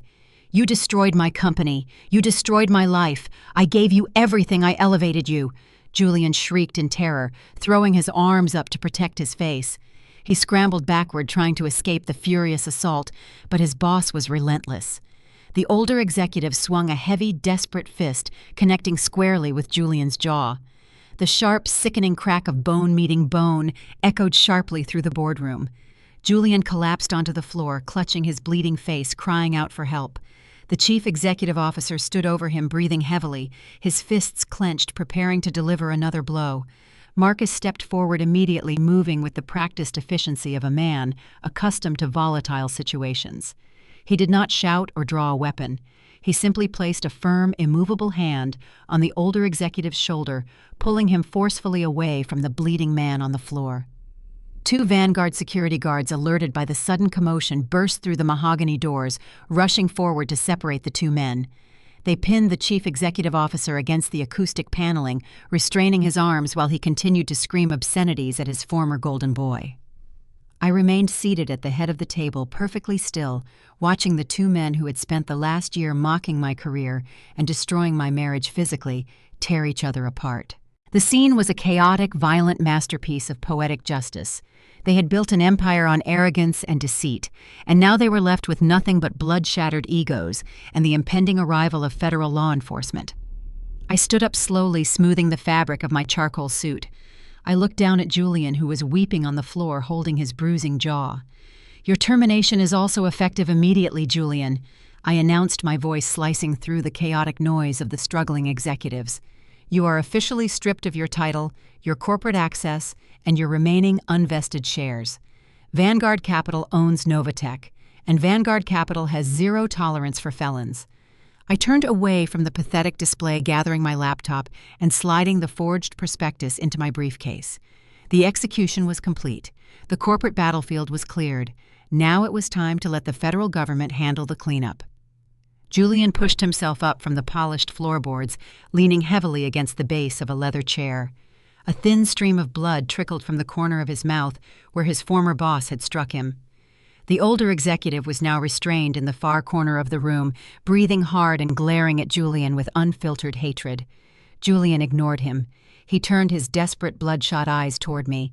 He realized his corporate shield was gone, his financial assets were evaporated, and his only remaining lifeline was the woman he had discarded in a steakhouse just months ago. He dragged his feet across the room, leaving small scuff marks on the pristine wood. His custom suit hung off his frame, rumpled and stained with sweat. "Clara," he pleaded, his voice breaking into a pathetic, high-pitched whine. "Please listen to me. I made terrible mistakes. I lost my way. The pressure of providing for our future clouded my judgment. I only wanted to give us the life we deserved." He reached out a trembling hand, stopping just short of touching my charcoal blazer. "We built a life together. We shared vows. You know the real me. The man standing here is just a guy who got in too deep and panicked. You do not have to call the authorities. We can handle this privately. I can pay the money back. I will work for Vanguard. I will do whatever you ask. Just give me a chance to fix this. Do not throw away our entire history over a financial error." He even attempted to shift the blame, falling back on his cowardice. "It was Chloe," he babbled, tears spilling freely down his cheeks. "She demanded the expensive ring. She wanted the commercial lease. She pressured me to maintain a certain lifestyle, and I could not say no. I was weak, Clara. I am so sorry. Just tell Marcus to delete the audio recording. Tell your legal team to drop the inquiry. We can walk away from this. I will disappear. You will never see me again." I looked down at the man kneeling near my shoes. He was attempting to weaponize our past marriage, trying to evoke a sense of nostalgic loyalty that he had personally destroyed. He thought invoking our vows would trigger some hidden reservoir of sympathy. He expected me to soften to remember the early days of our relationship and to grant him a quiet exit out the back door. I felt a profound, chilling emptiness. The man pleading for his freedom was a stranger. I reached into the side pocket of my blazer. My fingers brushed against a small, cold circle of metal. I had kept the platinum wedding band he gave me not out of sentimentality, but as a tactical prop for this exact moment. I pulled the ring out and held it between my thumb and forefinger. The overhead lights caught the diamond, casting a sharp reflection against the dark walnut table. Julian watched the ring, a flicker of desperate hope illuminating his tear-streaked face. He thought the gesture meant I was remembering our love. I opened my fingers. The platinum band dropped. It hit the hardwood floor with a sharp, resonant clink and rolled away, disappearing entirely into the dark shadows beneath the heavy boardroom table. "The only downgrade in my life was marrying you," I stated, my tone devoid of a single trace of emotion. The words struck him like a physical blow, extinguishing the final ember of his false hope. He opened his mouth to beg again, but the sound was instantly drowned out by heavy, synchronized footsteps echoing from the reception corridor. The locked mahogany doors of the boardroom did not just open, they were shoved apart with commanding, relentless force. 4 individuals strode into the room, moving with the unmistakable, rigid discipline of federal law enforcement. They wore dark, tactical windbreakers. Across the back of their jackets, bold yellow letters spelled out FBI. Flanking them were 2 stern investigators from the Internal Revenue Service, carrying thick leather portfolios. The quiet, sterile atmosphere of the corporate boardroom shifted into an active crime scene. The lead federal agent, a tall man with a hardened jawline and piercing gray eyes, bypassed the stunned Novatech executive in the corner and marched directly toward the center of the room. Marcus stepped out from behind my chair, offering the lead agent a crisp, professional nod. The trap Marcus had painstakingly orchestrated was executing with flawless timing. He had fed the audio confession, the money laundering tracks, and the forged prospectus to his federal contacts, ensuring the raid coincided perfectly with the culmination of our corporate meeting. The 2 IRS investigators immediately moved to the conference table. They began securing the laptops, the printed ledgers, and the physical copies of the forged documents, sliding the evidence into tamper-evident plastic envelopes. They operated with silent efficiency, locking down the paper trail before Julian could even attempt to destroy it. Julian shrank back, his knees giving out again as he collapsed onto the floor. The sight of the yellow letters on the windbreakers drained the last ounce of defiance from his body. Julian, the lead agent, announced, his voice a low, booming baritone that demanded immediate compliance. "You are under arrest." The agent pulled a folded document from his jacket pocket, snapping it open. "A federal grand jury has handed down a 14-count indictment against you. The charges include multiple counts of interstate wire fraud, commercial money laundering, perjury in a state family court, and severe tax evasion. You have the right to remain silent. Anything you say can and will be used against you in a court of law. You have the right to an attorney. If you cannot afford an attorney, one will be provided for you." Julian covered his ears, shaking his head side to side in a frantic, childish display of denial. "No," he wailed, his voice echoing shrilly off the acoustic panels. "I did not mean to. It was a mistake. Clara, tell them to stop. Tell them I will pay it back. I do not want to go to prison." The federal agents did not entertain his hysterics.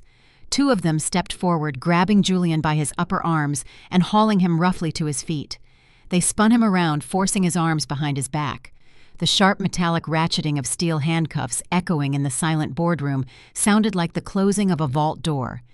They secured the cuffs tightly, locking his wrists together. The tailored suit he had worn to impress wealthy investors was now wrinkled and stained with his own blood and sweat. He was no longer a corporate director. He was a federal inmate. "Move," the agent commanded, pushing Julian toward the open mahogany doors. As they escorted him out of the room, the true scope of his humiliation unfolded. The commotion had drawn the attention of my entire staff.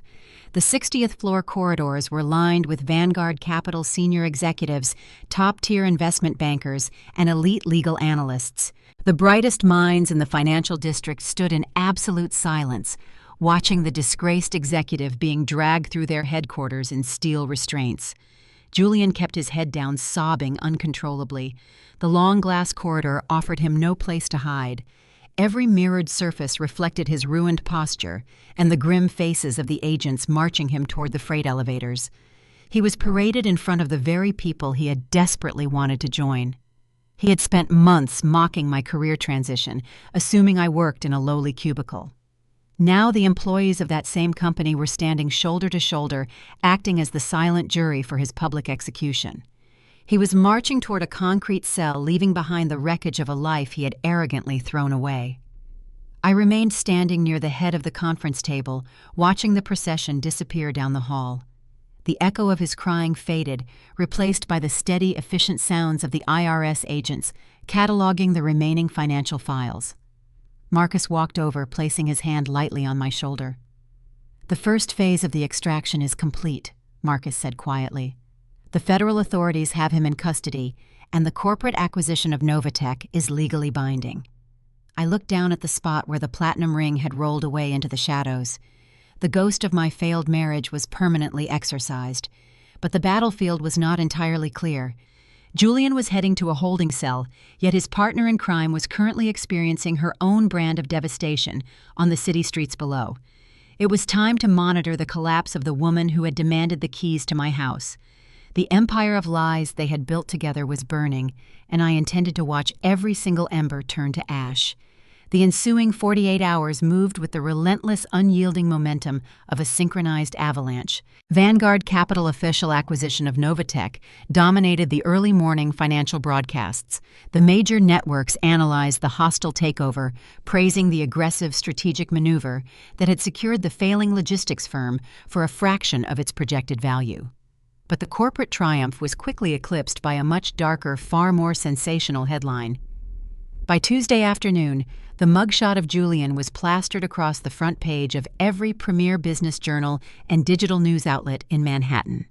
The articles detailed his spectacular arrest inside the Vanguard headquarters, outlining the 14-count federal indictment that accused the former procurement director of orchestrating a massive multi-million-dollar embezzlement ring. The financial press devoured the story. They scrutinized his fake shell companies, his offshore gambling debts, and the astonishing audacity of forging legal documents to deceive a multi-billion-dollar private equity firm. Julian was no longer an anonymous, struggling executive. He had become the undisputed poster child for corporate greed and catastrophic incompetence. The very social standing he had desperately sacrificed his marriage to attain was permanently, publicly eradicated.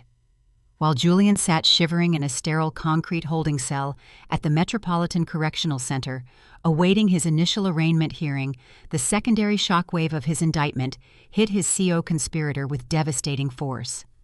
Chloe had spent her entire relationship with Julian treating his stolen wealth as an endless, magical ATM.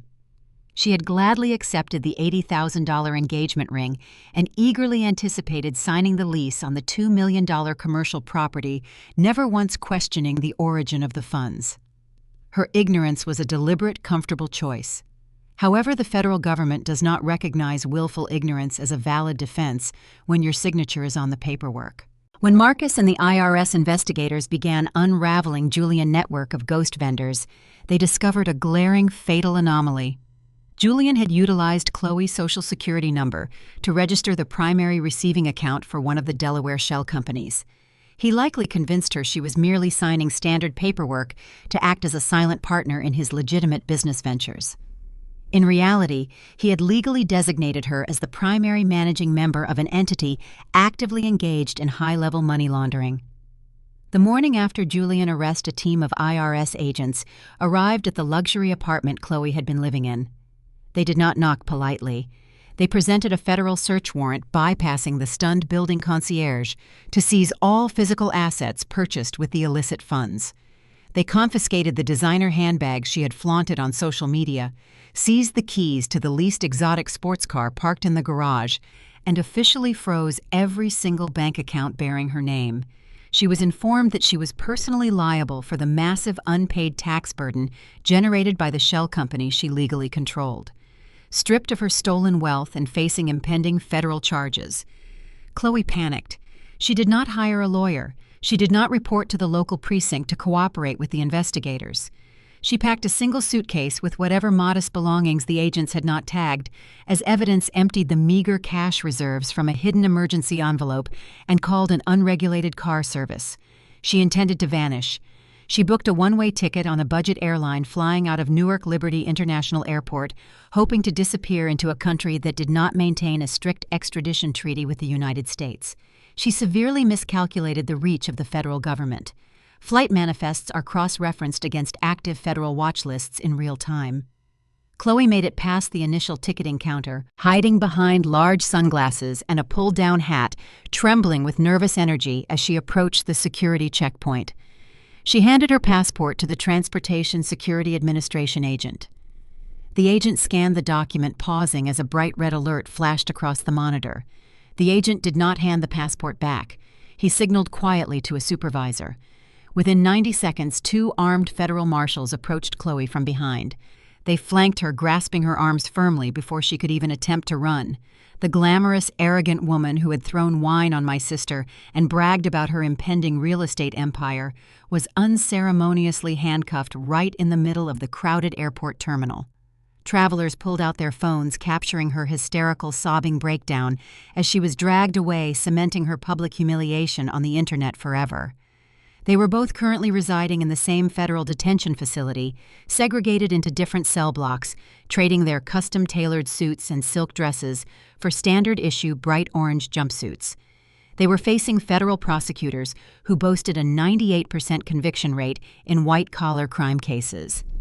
They were staring down mandatory minimum sentences of 15 years without the possibility of early parole. The battlefield was silent. The enemy forces were completely annihilated. I sat in my expansive office at Vanguard Capital, reviewing the final integration protocols for the Novatech acquisition. The transition was proceeding flawlessly. Marcus sat across from my desk, reviewing a separate stack of legal documents regarding the liquidation of Julian's seized assets. My private desk phone, the secure line routed through my assistant, began to ring. The caller ID displayed an incoming communication from a federal correctional facility. I paused, my hand hovering over the receiver. Julian had exhausted his single allowed phone call the day of his arrest, desperately trying to contact a sleazy defense attorney who immediately hung up the moment he realized his client funds were frozen. Julian was calling collect, utilizing a monitored prison line to reach the only person left in the world who possessed the capital to potentially save him. I pressed the speaker button, answering the call. An automated robotic voice warned me that I was accepting a call from an inmate at a federal facility and that the conversation would be recorded. I accepted the charges. Clara Julian's voice crackled through the speaker. It was a pathetic, broken sound entirely stripped of his former bravado. The background noise of the prison block echoed behind him, a harsh symphony of clanging metal doors and shouting inmates. "Clara, please do not hang up. I am begging you." I leaned back in my chair, exchanging a cold, knowing look with Marcus. "What do you want, Julian?" I asked, my tone flat and devoid of any residual affection. "I need money," he sobbed, the desperation evident in his ragged breathing. They froze everything. The public defender they assigned me is a complete idiot. He told me I have to plead guilty. He said they have an airtight case and I am looking at 2 decades. "You have to hire me a real lawyer, Clara. You have millions at Vanguard. You can afford the best defense team in the city. Just pay the retainer. I will sign whatever you want. I will give you full custody of any future earnings. Please, I cannot survive in here.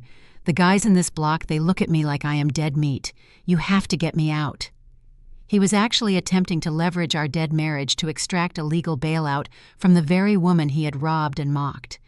He genuinely believed that if he cried hard enough, my inherent empathy would override my logic.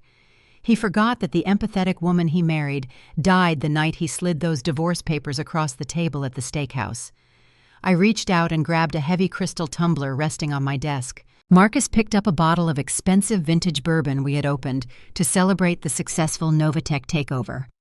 Marcus poured a generous measure of the dark amber liquid into my glass. The clinking of the crystal and the smooth splash of the liquor resonated clearly through the speakerphone microphone. Julian stopped crying, his breath hitching, as he listened to the distinct sound of a celebration. "What is that?" he asked, his voice trembling with a new, profound sense of terror. "Are you drinking? I am sitting in a cage facing 20 years, and you are having a party." I picked up the glass, the cool crystal solid and grounding in my hand. Marcus raised his own tumbler in a silent salute. "I am toasting to the successful acquisition of Novatech," Julian, I replied, ensuring every syllable carried the weight of my absolute victory. "The board is highly impressed with the swift restructuring. We identified a massive financial liability in the procurement department and eliminated it. The company is poised for record profits next quarter." "You set me up!" Julian wailed, his panic morphing into a final futile surge of anger. "You orchestrated this whole thing to destroy my life because you were jealous of Chloe. You destroyed your own life the moment you forged a signature to steal $3 million. I corrected him gently. "I simply audited the paperwork." Before he could launch into another pathetic, screaming defense, the heavy office door swung open. Maya walked in carrying a folder of public relations briefs regarding the acquisition. She wore a stunning new dress, completely replacing the one Chloe had ruined at the charity gala. She saw the blinking light on the speakerphone and immediately understood who was on the line. She walked over, tapping her own glass against mine with a loud chiming ring. Maya smiled, leaning toward the microphone. "Enjoy the cafeteria food, Julian," my sister said brightly. "I hear the ambience in federal prison is a massive downgrade from the steakhouse." Julian let out a guttural, furious scream, cursing violently into the receiver. He cursed my career, he cursed Marcus, and he cursed the day he met me. I did not raise my voice to argue. I did not offer a closing insult. True punishment does not require participation in their hysteria. True punishment is absolute silent removal. I reached out and pressed the button on the console, severing the connection instantly. The speaker went dead, cutting off his frantic screaming mid-sentence. I opened my phone settings, navigating to my carrier application, and initiated a permanent unblockable block on all incoming communications originating from the federal prison system. I ensured he could never reach my personal line, my office line, or my legal counsel ever again. I dropped the phone back onto the desk. He was a ghost locked away in a concrete box, permanently erased from my trajectory. The slate was completely wiped clean, and the future was entirely mine to command. 6 months passed with the swift, unrelenting efficiency of a well-executed corporate merger. Vanguard Capital no longer merely participated in the financial market. We directed its currents. Sitting at the helm of the firm, I oversaw the total assimilation of Novatech. The failing logistics company was stripped down to its studs, purged of its bloated executive roster, and rebuilt into a highly lucrative subsidiary. I personally fired every single board member who had turned a blind eye to the procurement discrepancies. I promoted the overworked ground-level managers, implementing a streamlined algorithmic supply chain that turned a record profit within the first quarter. The industry recognized Vanguard not just as an investment fund, but as an apex predator capable of swallowing failing giants and turning them to gold. I stood on the private terrace of my 60th floor office, letting the evening wind wash over me. The breeze off the Hudson River carried a crisp autumn chill, but I felt a radiating warmth from within. I held a crystal glass of vintage Bordeaux, the dark ruby liquid, catching the reflection of the Manhattan skyline, stretching endlessly below me. Down on those illuminated streets, millions of people were navigating their daily struggles, confined by budgets and bad decisions. Up here, the air was thin, silent, and owned entirely by me. I watched the traffic flowing like golden ribbons through the concrete canyons, savoring the profound stillness of a life devoid of toxic interference. The heavy glass terrace door slid open, breaking my solitary reflection. Marcus stepped out into the evening light holding a sleek leather folder. Maya walked right beside him, radiating effortless elegance in a tailored ivory pantsuit. They joined me at the glass railing, a unified front. Marcus handed me the quarterly earnings report. The numbers printed on the crisp white paper confirmed a 30% surge in our operational revenue. The integration was a flawless financial victory. Maya smiled, raising her own glass to clink against mine. Her public relations agency had masterfully controlled the media narrative surrounding the raid painting Vanguard as a heroic entity that rooted out corporate corruption. We were a trinity of unyielding power. We did not rely on toxic family dynamics or fragile egos to bind us together. Our alliance was forged in mutual respect and shared competence. We stood looking down at the glittering grid of the city, and my thoughts briefly drifted to the people who had tried to bury me. The justice system had operated with a swift, merciless rhythm. Julian took a plea deal to avoid a protracted public trial that would have exposed even more of his humiliating failures. The federal judge showed zero leniency for white-collar criminals who fabricated legal documents to extort their spouses while stealing from their employers. I was sentenced to 15 years in a high-security federal penitentiary. The man who had mocked my unbranded clothing was now wearing a standard-issue orange jumpsuit, sharing a concrete cell with individuals who did not care about his former procurement title or his leased sports cars. His daily routine was now dictated by armed guards and rigid schedules. Chloe faced an equally devastating reality. Because her signature graced the fraudulent shell company documents, the government held her fully accountable. She received a 10-year sentence for tax evasion and conspiracy to commit money laundering. Their assets were systematically auctioned off by the federal government to pay restitution. The luxury vehicles were repossessed. The designer handbags and custom suits were sold for pennies on the dollar. I actually sent a proxy buyer to the federal auction. They purchased the extravagant diamond engagement ring Julian had bought for Chloe using stolen funds. I did not keep the ring. I donated the diamond to a charity that funds legal defense teams for women escaping financial abuse. It felt fitting to weaponize his stolen vanity project to empower women who needed a lifeline. I took a slow sip of the Bordeaux, letting the rich flavor ground me in the present moment. For years I had walked on eggshells, constantly shrinking my intellect and minimizing my ambition to fit into the narrow, suffocating box Julian had constructed for me. I wore cheap suits and hid my financial prowess because I believed that making a man feel powerful was the key to a successful marriage. I thought diminishing my own light would somehow make his shine brighter. I accepted his condescension as the normal price of admission for partnership. I allowed him to dictate my worth based on his own profound insecurities. It was a fatal miscalculation that countless women make every single day. Narcissists do not appreciate the sacrifices you make to accommodate their fragile egos. They view your compliance as a weakness to be exploited. When Julian looked at me across that steakhouse table and called my new career a pathetic downgrade, he was not stating a fact based on reality. He was deploying a desperate containment strategy. He was terrified. Abusers use insults as a defense mechanism because they fear your inherent potential. They mock your choices because they are petrified you will eventually realize your own worth and soar far beyond their reach. He wanted me to feel small because a small woman is easy to control. I turned away from the railing and looked at Marcus and Maya. We did not need to speak to understand the profound shift in our reality. Society often pushes the narrative that bloodline and marriage certificates automatically command respect or guarantee loyalty. This is a dangerous illusion. Titles and vows are entirely meaningless if they are used to mask manipulation and theft. The only true shields in this world are impenetrable personal boundaries and absolute financial autonomy. When you control your own capital, you control your destiny. You never have to negotiate your dignity for a roof over your head or a seat at the table. You simply buy the building and construct your own table.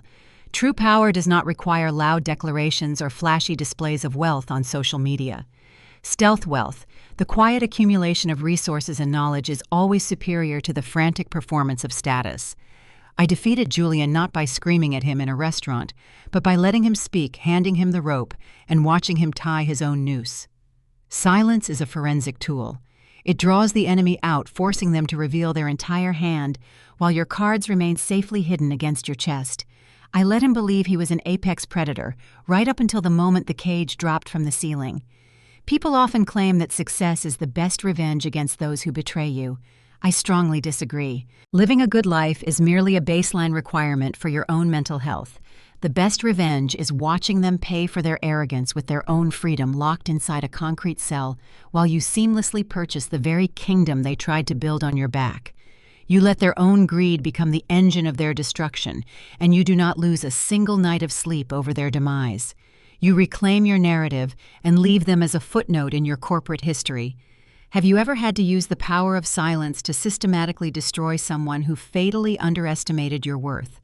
Let me know your story in the comments below. If you found satisfaction in this journey of corporate justice, hit the like button and subscribe to the channel for more stories of people taking their power back. Remember, never apologize for being the smartest person in the room. I took a final sip of the Bordeaux, letting the crisp autumn wind carry away the last invisible remnants of my previous life.